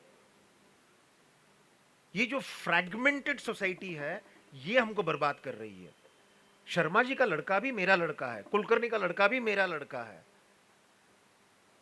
एक नेबर को नेबरहुड बनना चाहिए, एक पेरेंट को पेरेंटिंग सीखना चाहिए, एक टीचर को टीचिंग सीखना चाहिए। ये मॉडर्न जनरेशन की जो टीचिंग, मॉडर्न जनरेशन की जो पेरेंटिंग, मॉडर्न जनरेशन की जो नेबरहुड जो है, जो दरवाजा एकदम बंद करके ताला लगाने के बाद, मैं तो कितने लोगों को देखता हूं ताला लगाते हैं और फिर उसके ऊपर लटकते भी है, बंद हुआ कि नहीं हुआ। अरे यार, ताला तो बंद करने के लिए है, उसके ऊपर लटक क्यों रहा है तू? इतना भी भरोसा नहीं है। 1000 रुपए का 2000 रुपए का ताला लेकर उस पर लटक रहे हो। We are very confused people. आप सब लोगों के पास बैंक लॉकर होगा। आप लोग जरा सा थोड़ा सा जुगाली करके देखिएगा अपनी ही हैबिट्स को। बैंक लॉकर में आप जाते हैं, बीवी का गहना रखते हैं या बीवी खुद अपनी गहना रखती है, बंद करके बाहर निकलती है। निकलने के बाद मैंने कुछ बोला तो नहीं, मैंने ढंग से बंद किया कि नहीं किया, मैं मैनेजर को और एक बार रिक्वेस्ट कर लूंगी, जाके देख तो लूं कि सब सही है कि नहीं। ये फीलिंग आता है कि नहीं? आता है ना? क्योंकि आप कंफ्यूज्ड हो। यहां बैटलफील्ड है, क्लैरिटी है ही नहीं। आप जब बैंक लॉकर को ऑपरेट करते हैं तो बैंक लॉकर को ऑपरेट कीजिए ना। शाम को शर्मा जी के यहां खाना खाने को जाना है, कैसे जाऊं, ट्रैफिक बहुत है, कितने बजे पहुंचूंगा, ये सब वहां क्यों सोचते हो? लॉकर से बाहर निकलने के बाद सोचो। आपने कभी लॉकर के साथ बात किया है? मैं रोज बात करता हूं। मैं जब भी जाता हूं लॉकर के साथ बात करता हूं। That is the best method I adopted from Japan. मैं एक बार मिस्टर राजीव गांधी के साथ गया था पीएम के ट्रिप में जापान पे। तो हम लोग ट्रेन पे जा रहे थे, तो ट्रेन का जो ड्राइवर था वो सिग्नल को देखकर ऐसा कर रहा था। तो गाड़ी रुकी तो मैंने ग्लास का दरवाजे को उसको नॉक किया। मैंने पूछा, excuse me, can I have a word? तो बोला हाँ बताइए।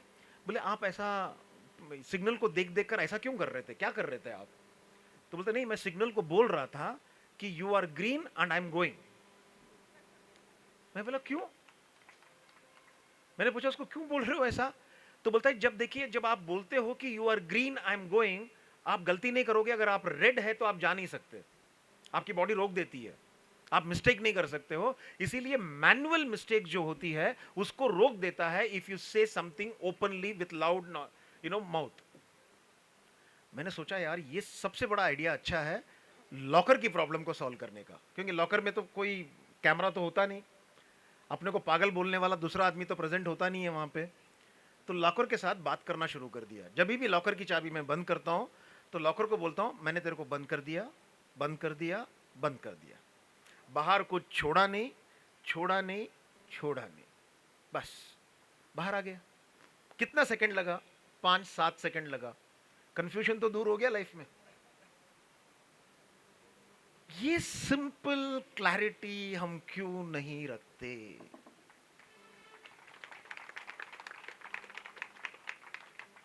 मैनेजमेंट तो वही है, एक तो ग्राउंडेड रहना और सिंपल क्लैरिटी रखना, कोई कंफ्यूजन नहीं। अब मैं आता हूं मेरी टीचर के पास। वो टीचर एक बार क्या किया, मैं 3rd स्टैंडर्ड में था उस दिन। उस जमाने में मालूम है एल्यूमिनियम की पेटी होती थी, अपन बुक्स को डाल के एल्यूमिनियम पेटी पे लेके जाते थे। तो बोलते कम हियर, तो अपना तो नाम नहीं मालूम होता था प्रिंसिपल के पास, तो कम हियर। बोलता ठीक है, आया। बोले ओपन योर नोटबुक, नोटबुक निकाला, शो मी। और वो हमारे स्कूल के सबसे बड़ी विश्वामित्र थी वो। मीन्स उस टीचर के पास से कभी आपने वेरी गुड नहीं सुना होगा, गुड वेरी गुड कभी जिंदगी में नहीं सुना होगा। तो हम लोग डर जाते थे उस टीचर को देखकर। तो मैंने नोटबुक दिया, तो उसने कुछ किया और मैंने उस नोटबुक को बंद करके पेटी में रखा और घर निकल गया। और जाते जाते मन में एक डर कि पता नहीं क्या टीचर ने लिख दिया, क्या होगा क्या नहीं होगा। और थोड़ा वो गली पास करने के बाद थोड़ा सा नीचे रख के उसको ओपन करके थोड़ा सा स्लोली ओपन करके देखा, तो उसको पहले तो हरा पेन था। हरा पेन था तो शक आ गया कि हरा पेन में क्या लिखा है, क्योंकि जनरली वो लाल पेन में लिखती है। तो हरा पेन में क्या लिखा है? हरा पेन में लिखा था तो वेरी गुड। अब उस समय पे जो लड्डू मेरे दिल में फूटा उसकी आप कल्पना नहीं कर सकते, क्योंकि विश्वामित्र के मुंह से वेरी गुड। घर भागा, मम्मी को बोला मम्मी मिसेस स्वामी ने मुझे आज वेरी गुड दिया। मम्मी खुश, क्योंकि मम्मी ने 8वीं के ऊपर पढ़ा नहीं। मम्मी ने बोला हाँ वेरी गुड, बहुत अच्छी बात है, पापा को आने दो। पापा आए, पापा MA इंग्लिश। पापा को मम्मी ने नोटबुक दिया, बोला देखो आज अपना बेटे ने कमाल क्या किया। बोले मिसेस स्वामी के पास वेरी गुड।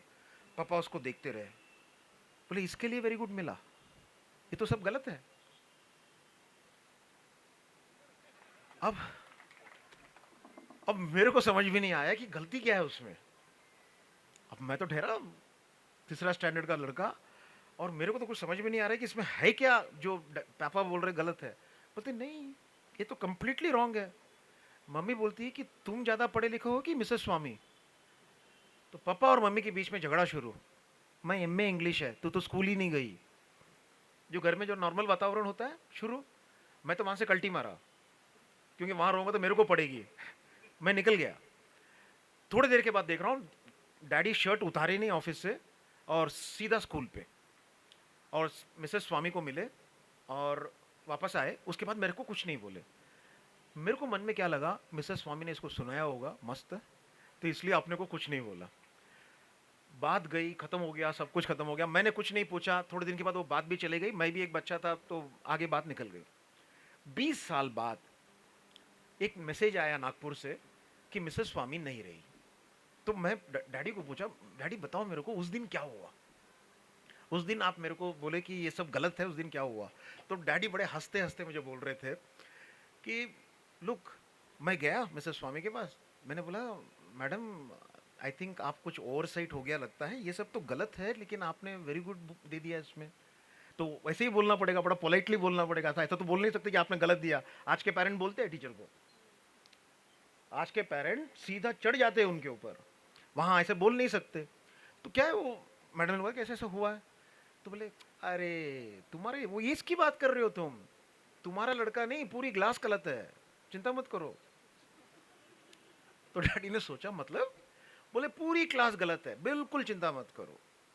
अगर मैं आज उनको लाल सर्कल कर दूंगी और या उनको मैं अप्रिशिएट नहीं करूंगी, वो शब्दों से प्यार करना बंद कर देंगे।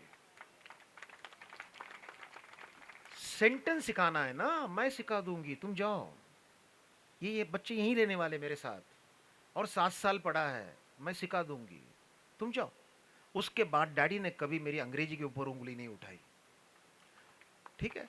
और उस दिन की बात है, वही बच्चा जो गलत चीज पे वेरी गुड लेके आया, और उस अप्रिसिएशन की वजह से वही लड़का 33 इयर्स में इंडियन एक्सप्रेस का यंगेस्ट एडिटर बना, बंबई का।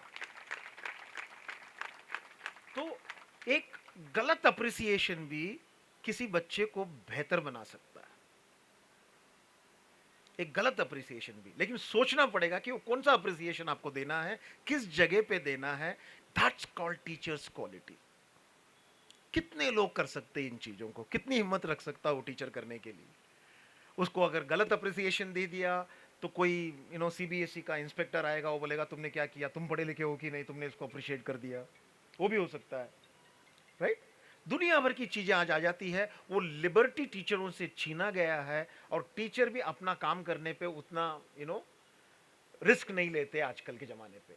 तो मेरा कहने का ये मतलब है कि teacher should have that liberty. गुरु के ऊपर विश्वास कीजिए, और गुरु को भी अपना स्टैंडर्ड को बढ़ाना पड़ेगा उस गुरु के स्टैंडर्ड पे आने के लिए। दोनों के ऊपर जिम्मेदारी है।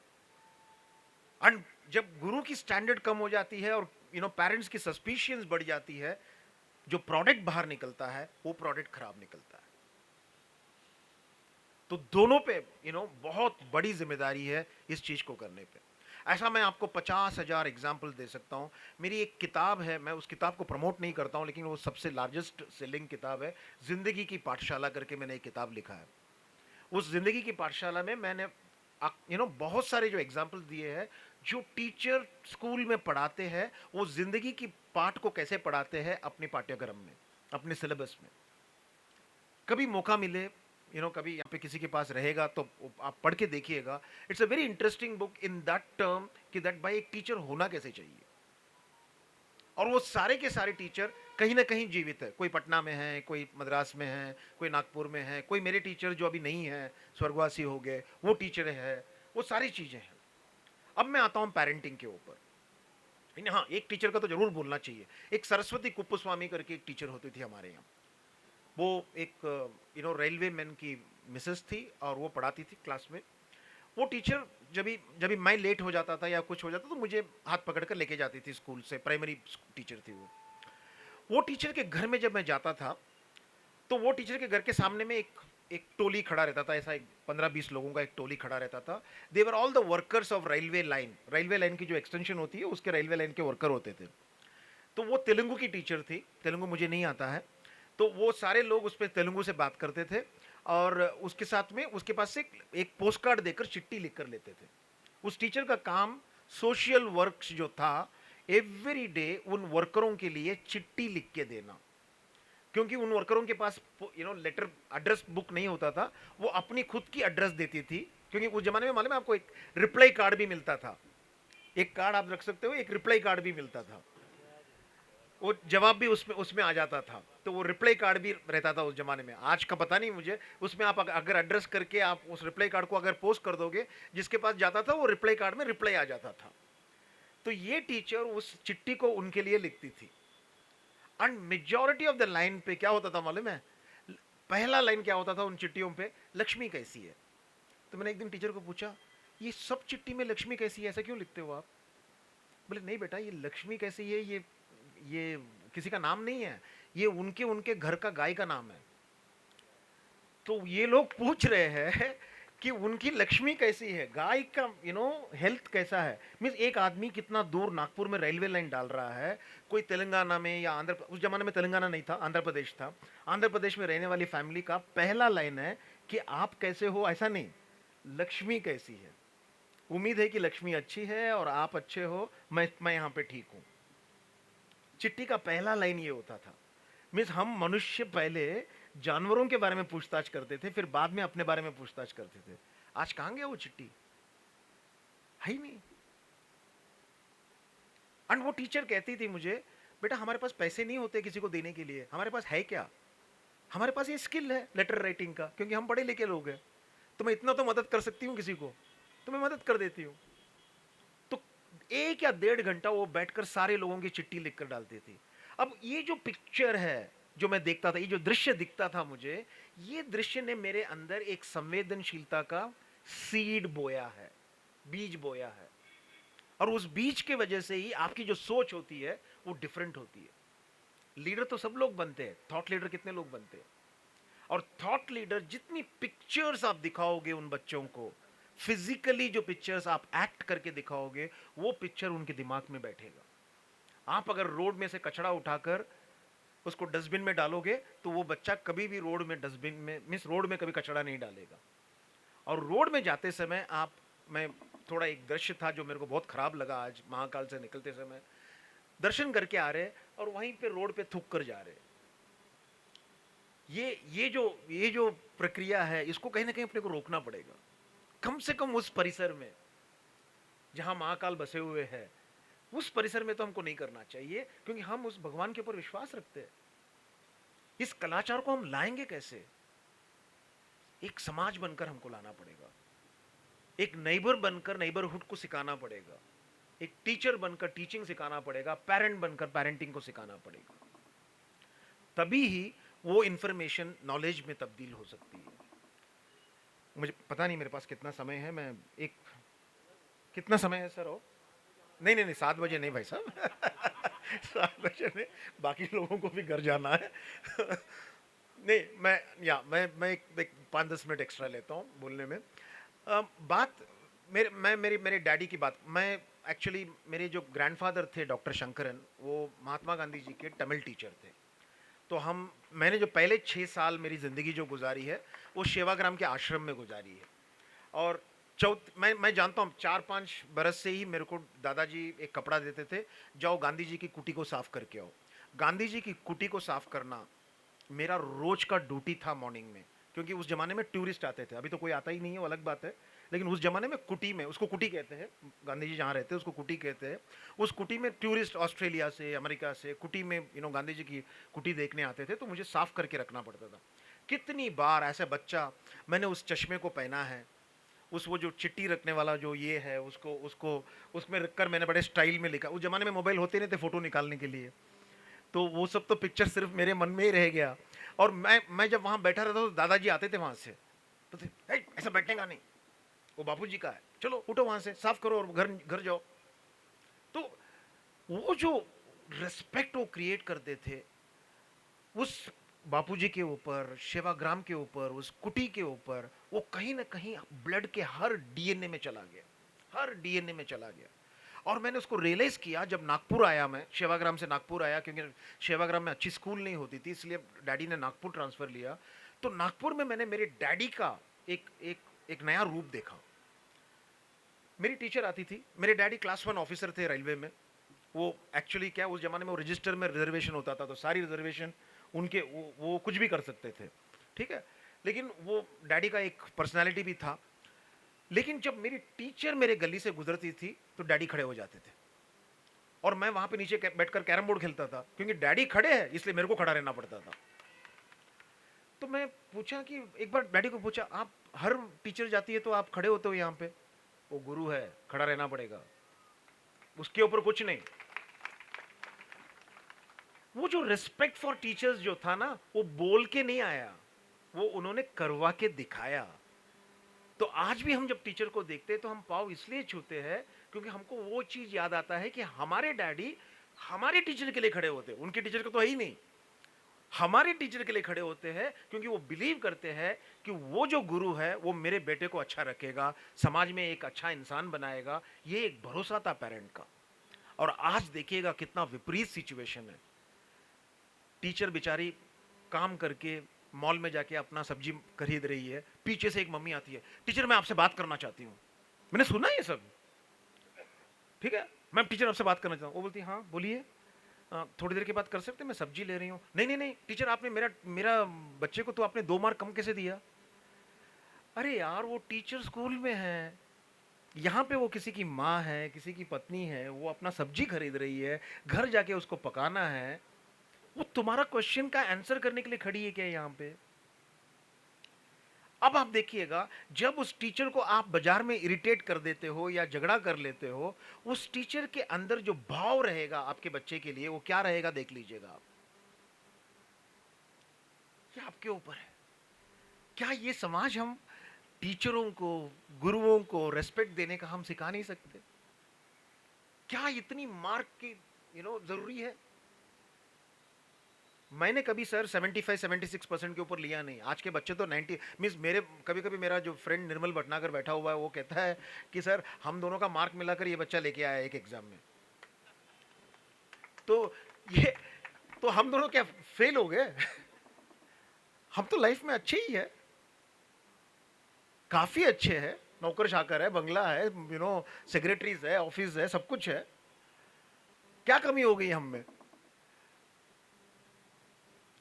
सो क्या सबसे इंपॉर्टेंट चीज, 90 मार्क लेकर एक नौकरी पाकर मैं पूछना चाहता हूं, क्या आपका बच्चा खुश है?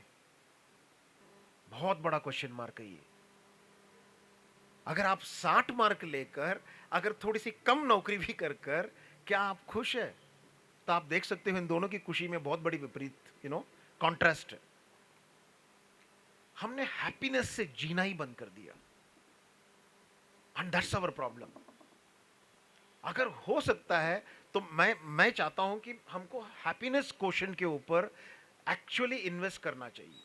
छोटी छोटी चीजों पे हम मारामारी कर रहे हैं, हर चीज की कंपैरिजन है। और जब अच्छा मुझे एक आदमी मिला, मिस निर्मल, आप जानते हो उसको, तो वो कहता है मुझे, सर मैं जब सुबह योगा करता हूँ ना, मेरी मर्सिडीज पे चिड़िया बैठकर दाना खाती है ना, मुझे देखकर बड़ा अच्छा लगता है। तो मैं मन ही मन में सोचता हूँ, तू चिड़िया के बारे में बात कर रहा है कि तेरी मर्सिडीज के बारे में बात कर रहा है? ऐसा बंदा है हमारे पास।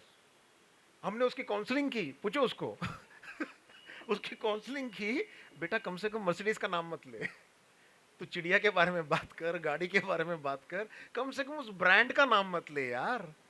तू कहना क्या चाहता है? Everything is brand conscious, everything is brand conscious. मुझे समझ में नहीं आता कि इतनी ब्रांड कॉन्शियस क्यों? क्या ब्रांड हमें बनाती है या हम अपने आप को ब्रांड बनाना चाहिए? सोच लीजिए।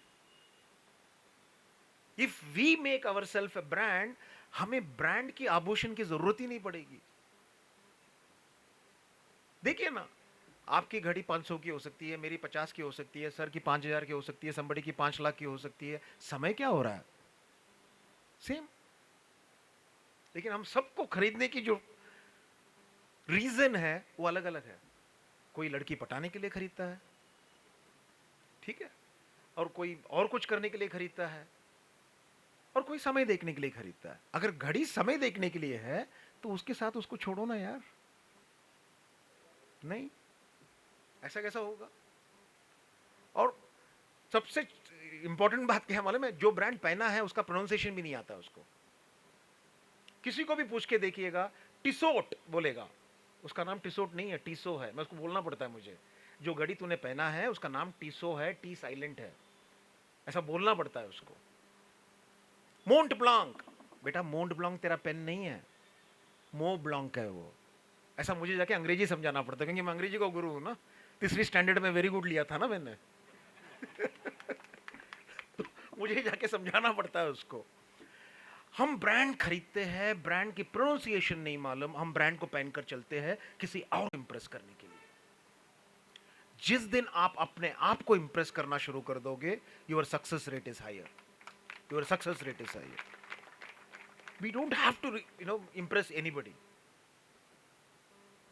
and that's my request to all you people। Means आपके बच्चों को जरूर कहना चाहिए कि बेटा सामान से एक आदमी डिफाइन नहीं होता।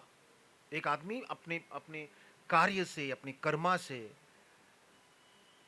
मीन्स आज मेरे एक साथी थे यहाँ पे, मेरे को स्कूटर में बिठाकर लेके गए थे। बोला गुरु जाना था मेरे को पूरी खाने के लिए, और इन्होंने 4-5 कितना गलियों पे लेके गए सर मेरे को आप? 10-12 गलियों पे। मैं पहली बार तो आज स्कूटर में बैठा 40 साल बाद, ठीक है। तो इनके स्कूटर में बैठकर मैं चला गया, 4-5 गली उन्होंने देखा, सब जगह बंद, जा ही नहीं पा रहे। बोले सर आपको मैं बोला गुरु सरी का एक जगह पे पूरी बाजी खिला देता हूँ। मैं बोला चलो जाते हैं अपन। मैं गया, मैं उस होटल का नाम नहीं लेना चाहता हूँ, बहुत बड़ा होटल है, मैं पब्लिक प्लेटफॉर्म पे किसी की निंदा करता नहीं हूँ मैं। वो लेके गए मेरे को, आलीशान होटल, फर्स्ट क्लास। बोले अनक्राउड भर के आ रहा है, जा रहा है। पूरी आया, मैंने उसको हाथ लगाया और मैंने उस प्लेट को वापस रखकर इसको बोल दिया, भाई साहब मेरे को नहीं चाहिए, सॉरी मैं वेस्ट कर रहा हूँ, लेकिन मैं ये खा नहीं सकता। सर पूरी बाजी बनाना it's not a big thing. पूरी बाजी को उस स्वाद के साथ बनाना, अगर इस शहर में अगर मैं पूरी बाजी कभी खाऊंगा तो मैं 100% बोला गुरु के पास ही खाऊंगा, मैं किसी और के पास नहीं खाऊंगा। ये मुझे लेके गए थे, बहुत बढ़िया होटल पे लेके गए थे। हाथ लगाने लायक नहीं है। क्योंकि वो जो बनाता है ना, वो बनाने वाला आदमी ने इस सिद्धांत के साथ नहीं बनाया कि मेरे पास जो खाने वाले आते हैं उनका पेट भरना चाहिए, उनको अच्छा लगना चाहिए। उस सिद्धांत के साथ नहीं किया उसने। उसने क्या किया मालूम है? मेरे को आज 2000 पूरी बनानी है, बना के डालो। आपका जब सिद्धांत बदल जाता है, वैल्यू सिस्टम बदल जाता है, आपकी प्रोडक्ट खत्म हो जाती है। लोग कैसे खा रहे हैं वहां पे, वो आपकी प्रॉब्लम है सर, मेरी प्रॉब्लम नहीं है, मैं नहीं खाऊंगा। वो आप सोचो, क्योंकि मैं फूड कनोसियर हूं। आप संजीव कपूर को पूछ लीजिएगा, हरपाल सिंह सोची को पूछ लीजिएगा, विकी रत्नानी को पूछ लीजिएगा, आप सब लोग इनको टीवी में देखते हैं, ये सब मेरे दोस्त हैं। वो जब नई डिश प्रोड्यूस करते हैं ना, वो पहले मेरे को ही बुलाते हैं। अभी हाल ही में 4 दिन पहले हरपाल ने एक नया काजू कतली बनाया था, ब्लू लगून काजू कतली करके, मैंने लिखा भी था उसके बारे में। हाँ, तो पहला टेस्ट मेरे को ही करवाया उसने, क्योंकि मेरी सर्टिफिकेट होने के बाद ही वो मार्केट में रिलीज करता है वो। ठीक है। और मुझे जाके इन्होंने एक ऐसा पूरी वाले के पास लेके गया जिसका पूरी को मैं देखकर ही परेशान हो गया। माफी की बात नहीं है, मैं बोल रहा हूं सर आपको, क्यों मैं ये एग्जांपल इसलिए दे रहा हूं कि प्रोडक्ट बनाना आसान है, प्रोडक्ट के अंदर उस सिद्धांत को लाना बहुत मुश्किल है, उस भाव को लाना बहुत मुश्किल है। मम्मी का खाना इसलिए अच्छा लगता है क्योंकि मम्मी ये सोचती है कि मेरा बच्चे को पेट अच्छे तरह से भरना चाहिए, उसको स्वाद लगना चाहिए। उस भाव को लाइएगा अपने काम पे। If you don't bring that भाव, मैं मालूम है आपको, मैं कई बार, आप निर्मल को पूछिएगा, हम लोग कभी, हमारे पास एक कंसल्टेंसी कंपनी है जो कंस्ट्रक्शन कंपनी है, बहुत सारे घर बनाती है, कॉलोनीज बनाती है। तो उनके जो वर्कर्स रहते हैं, वो जो एकदम लोवेस्ट मेसन सीमेंट लगाने वाला जो वर्कर्स रहते हैं, उनको तो मैं कभी मिलता नहीं हूँ, लेकिन जब मैं उनको एक आधा बार साल में मिल भी जाता हूँ, दिवाली के टाइम पे या कभी मिल जाता हूँ, तो मैं उनको एक ही चीज़ बोलता हूँ। मैं उनको कहता हूँ, बेटा जब आप ईंट लगाकर सीमेंट लगाते हो, इस भाव के साथ लगाना कि इस घर में जो रहेगा वो अच्छा रहेगा, खुश रहे, इस सोच के साथ बनाना, और कुछ मत करना, तुम अपना काम करते रहना। क्योंकि वो जो खुशी, वो जो भाव होता है, वो ट्रांसफर होता है दीवार में। उसको टेस्ट करने के लिए कोई साइंटिफिक इक्विपमेंट नहीं चाहिए। कोई भी चीज करो उस भाव के साथ अगर आप करोगे तो वो इंस्टेंटली ट्रांसफर होगा। इसीलिए लोग, अपने बुजुर्ग लोग कहते थे, खाना खाते समय भाव मत, बात मत करो, खाने पे ध्यान दो। क्योंकि खाने पे जब ध्यान देते हो, खाने का स्वाद को आप चखते हो, तो उसकी जो न्यूट्रिशन वैल्यू है वो एंटायरली आपकी बॉडी में जाती है। और जब आप नहीं करते हो, it goes as waste next day in the toilet. तो ये जो भाव है, that's very very important. And वो जो भाव, जो फंडामेंटल भाव जो है, वो है becoming a good human being. And इसीलिए मैंने शुरुआत में इस शहर वासियों से मैंने रिक्वेस्ट किया था कि अगर आपका पास वाला शहर क्लीन शहर का एक सर्टिफिकेट लिया है, क्या ये शहर वो सर्टिफिकेट ले सकता है that it produces good human beings. If you can do that, Ujjain will be one of the best place for having good human being. हम लोग, and it will happen, I am telling you, it will happen, 100% it will happen. वो भाव होना चाहिए हमारे अंदर, और वो कहीं से तो कहीं तो स्पार्क होती है। आप 10 लोग मिलकर स्पार्क करेंगे, वही चीज होगा। मैं जानता हूं एक बच्चे को जो लुधियाना में रहता है, and he is a very, आपके यहाँ भी घूमती है वो। मैंने कल रात को, हम आते समय पेड़ का डॉक्टर करके एक एम्बुलेंस घूम रहा था, तब मैंने आपको बताया ना, पेड़ का डॉक्टर जो एम्बुलेंस आपके यहाँ जो घूम रहा है, वो एम्बुलेंस की जो कंसेप्ट है वो लुधियाना में शुरू हुआ, शुरू होके 6 साल हो गया। आप लोग अभी देख रहे हो उसको। इसको मैंने 6 साल पहले लिखा था, डॉक्टर, पेड़ों का डॉक्टर करके जो कॉलम था, उसमें मैंने लिखा था इसको। उस बच्चे को, is officer now, is an officer now, and उस बच्चे को 4 दिन पहले निर्मला सीतारामन का, फिनेंस मिनिस्ट्री का एक सबसे बड़ा अवार्ड मिला for taking care of the environment. मिलता है सर। पेड़ भी आपको आशीर्वाद देता है, एनिमल भी आपको आशीर्वाद देता है, नदी भी आपको आशीर्वाद देता है। मुझे बहुत दर्द होता है जब मैं कभी कभी नासिक जाता हूँ, गोदावरी की फ्लो बढ़ते रहती है, यहाँ तो मुझे देखने का मौका नहीं मिला, वहाँ पे रिक्शा साफ करते हैं। तो मैं एक बार, मेरे जो दिव्य मराठी जो एडिटर है, उनको मैंने बुलाया और उनको बोला कि इस पिक्चर को छापो, इस पिक्चर को जितनी बार छापोगे छापते रहना। इस आदत को बंद कराओ यहाँ पे, क्योंकि नदी जो होती है वो एक गॉड होता है। उस गॉड के दरवाजे पे या उस गॉड के दरबार में आपको अपनी ऑटो रिक्शा धोने का कोई अधिकार नहीं है। और हम लोगों ने उसको कैंपेन बनाकर उस चीज को नासिक में रोकने की कोशिश की और किया भी। बहुत हद तक हम सक्सेसफुल हो गए, लेकिन वो नदी दौड़ती है बहुत सारी जगह पे, तो पता नहीं कहाँ पे बीच में कहीं हो रहा होगा, तो मुझे नहीं मालूम। जो एक्चुअल जो सिटी है, मेन सिटी जिसको रामकुंड कहते हैं, उस जगह में तो हमने बंद कर दिया। क्योंकि वो भाव कहाँ से आया मालूम है? जब हम कावेरी में नहाने जाते थे तो हमारे पिताजी बोलते थे जाओ बाथरूम जाओ, उसके बाद नहाने जाओ। क्यों? आपको कोई टॉयलेट की प्रॉब्लम नहीं आनी चाहिए जब आप नहा रहे हो, ये सिखाया जाता था हमको। क्यों? उनको मालूम था कि कावेरी एक भगवान है, वो रेस्पेक्ट किया जाता था, उसको प्रैक्टिस किया जाता था। एंड ये सारी चीजें हमारे पास पॉसिबल है। और इस एक छोटी सी विनम्रता के साथ मैं आपसे इस मेरे बात को मैं विराम देता हूं कि बस एक चीज आप हम लोगों के लिए करके दीजिए कि Ujjain can produce the best good human beings. Thank you so much, thank you so much, thank you so much.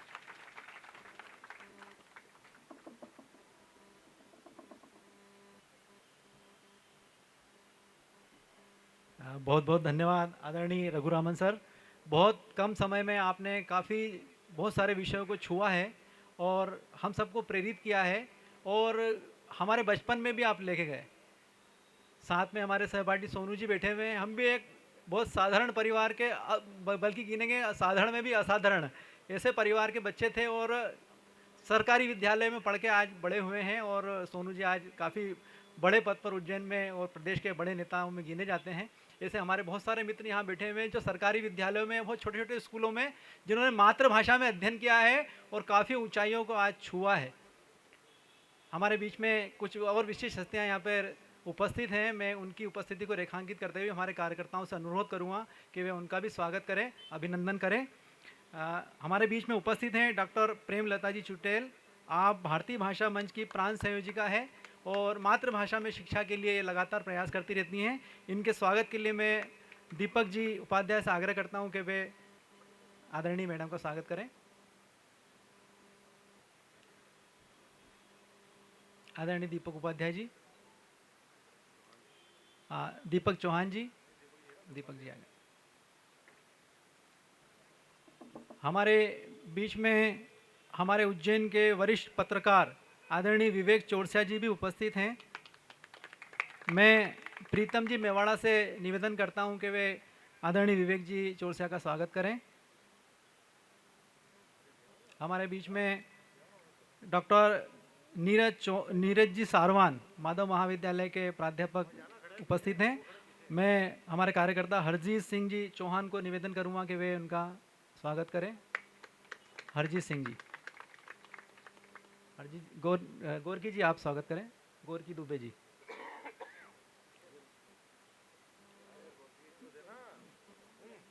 गोरकी।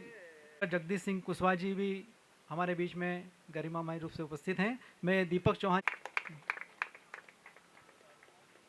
आदरणीय निर्मल जी, आदरणीय भाई साहब रघुरामन जी के मित्र भी हैं बीच में, उन्होंने कई बार उनका उल्लेख भी किया है। आपका हार्दिक स्वागत है। भाई साहब का कहना है कि वे उनके गुरु भी हैं। निश्चित रूप से मित्र गुरु भी होता ही है, मार्गदर्शक भी होता है, ये हम सब अनुभव करते ही हैं। आमंत्रित करता हूं कि वे आभार प्रदर्शन करें। आज इस रामलीला परिसर में परम सम्मानीय रघुरमन जी को हम पाकर बड़े ही अभिभूत हैं। आपके प्रेरणा से न सिर्फ लोगों को रोजगार मिला है, न सिर्फ मार्गदर्शन मिला है, किंतु कईयों ने अपनी ज़िंदगी जो खोने के किनारे पे थे उन्होंने पुनः जीवन प्राप्त करके सफलता भी प्राप्त की है। और वास्तव में बहुत ही व्यवहारिक रूप से आप बात करते हैं। हम कई बार बहुत बड़े बड़े वक्ताओं को सुनते हैं किंतु बिल्कुल ऊपर से निकल जाती है। और वास्तव में आप रघुरमन जी लिखते भी बहुत सरल हैं और बोलते भी बहुत सरल हैं और व्यक्तिगत रूप से भी सरल है। मंच पे ही जब आपका स्वागत हुआ, उसके बाद विजय भाई साहब का स्वागत हो रहा था, हमारी राष्ट्रीय जी का हो रहा था, तो ये खड़े रहिए, सामान्यतः ये होता है कि जिसका स्वागत हो रहा है वो खड़ा रहेगा, किंतु आप इतने बड़े होने के बावजूद भी सीख दे गए कि भाई सब यदि स्वागत हो तो सबको खड़ा होना है। तो छोटी छोटी बातों से ही व्यक्ति प्रेरणा ले सकता है। बहुत सारे बड़े बड़े वक्तव्य दे के या उदाहरण दे के कहीं नहीं सकता, व्यक्ति एक दूसरे को देख के ही सीखता है। तो मुझे लगता है कि ये हमारा आयोजन हो सकता है कि आपके स्तर का नहीं हो, छोटा आयोजन हो, किंतु फिर भी जो है यहाँ जो चेहरे दिख रहे हैं और आपके उद्बोधन के बाद उन चेहरे पे जो एक आत्मविश्वास जगा है, मुझे लगता है कि सबको हमें फ़ायदा उस काम से मिलने वाला है। हमारे कई मित्रों ने कहा कि भाई ये इतना बड़ा अपन रामलीला का आयोजन कर रहे हैं, रोज़ाना 5-7 हज़ार लोग आते हैं, तो फिर ये छोटे से आयोजन की आवश्यकता क्यों पड़ी। जैसे कि हमारे भाई मनोज ने बताया कि कुछ समय पहले हमारे एक भाई ने किन्हीं कारणों से सुसाइड कर लिया था, अमर यादव, बहुत ही छोटा बच्चा था। तो उस दिन कई लोगों ने मुझे बताया, बोला कि यार उसकी जो समस्या थी वो बहुत छोटी थी, जीवन के मुकाबले उसकी समस्या बहुत छोटी थी, 3 लोगों से भी बात करता तो वो बच सकता था।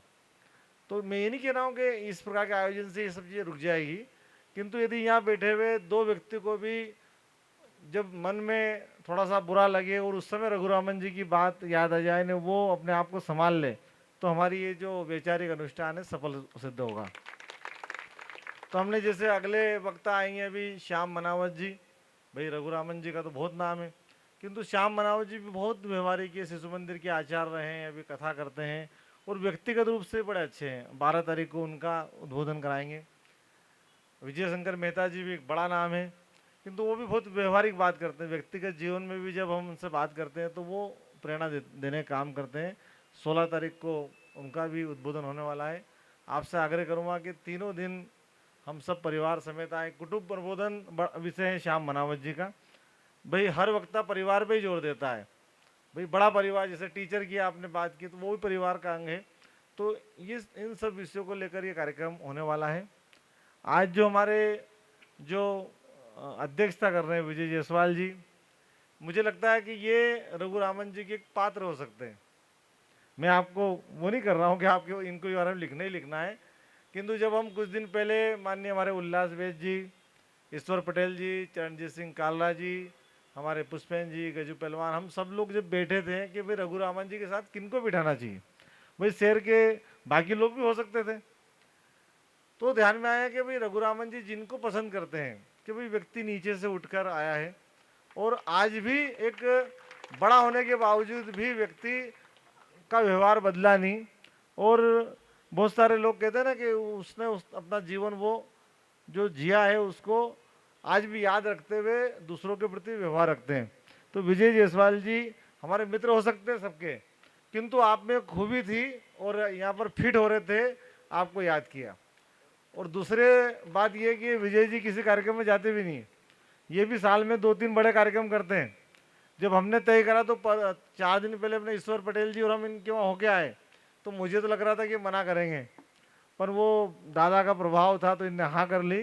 वो गिरीश जी को सुबह 3 फ़ोन करे मैंने, एक कि विजय जी आगे ला रहे हो ना, विजय जी आ रहे हैं ना, तो वास्तव में ये किसी कार्यक्रम में जाते ही नहीं है। भाई आज उत्तम स्वामी जी का बड़ा कार्यक्रम आप करते हैं पर कभी मंच में नहीं जाते हैं, उसकी पत्रकार वार्ता में हमें बिठा देते हैं। तो इस प्रकार ये विजय जी हमारे बीच में हैं। हमारी राजश्री भाभी है, भाई पॉलिटिक्स में भी है, शिक्षा के क्षेत्र में भी है, समाज सेवा के क्षेत्र में भी है, महाराज समाज के क्षेत्र में भी है, कोऑपरेटिव में भी काम करती है। तो ये भी एक बहुमुखी प्रतिभा की धनी है। और उज्जैन की जो हमारी यूथ लड़कियां हैं, लड़कों हैं, उनको प्रेरणा का काम करती है। ये पार्षद बाद में बनी, किंतु पार्षदों को पढ़ाने का काम पहले किया। आपने किताब लिखी है कि भाई एक राजनीतिक कार्यकर्ताओं को कैसा होना चाहिए, पार्षद बनने के लिए क्या करना चाहिए।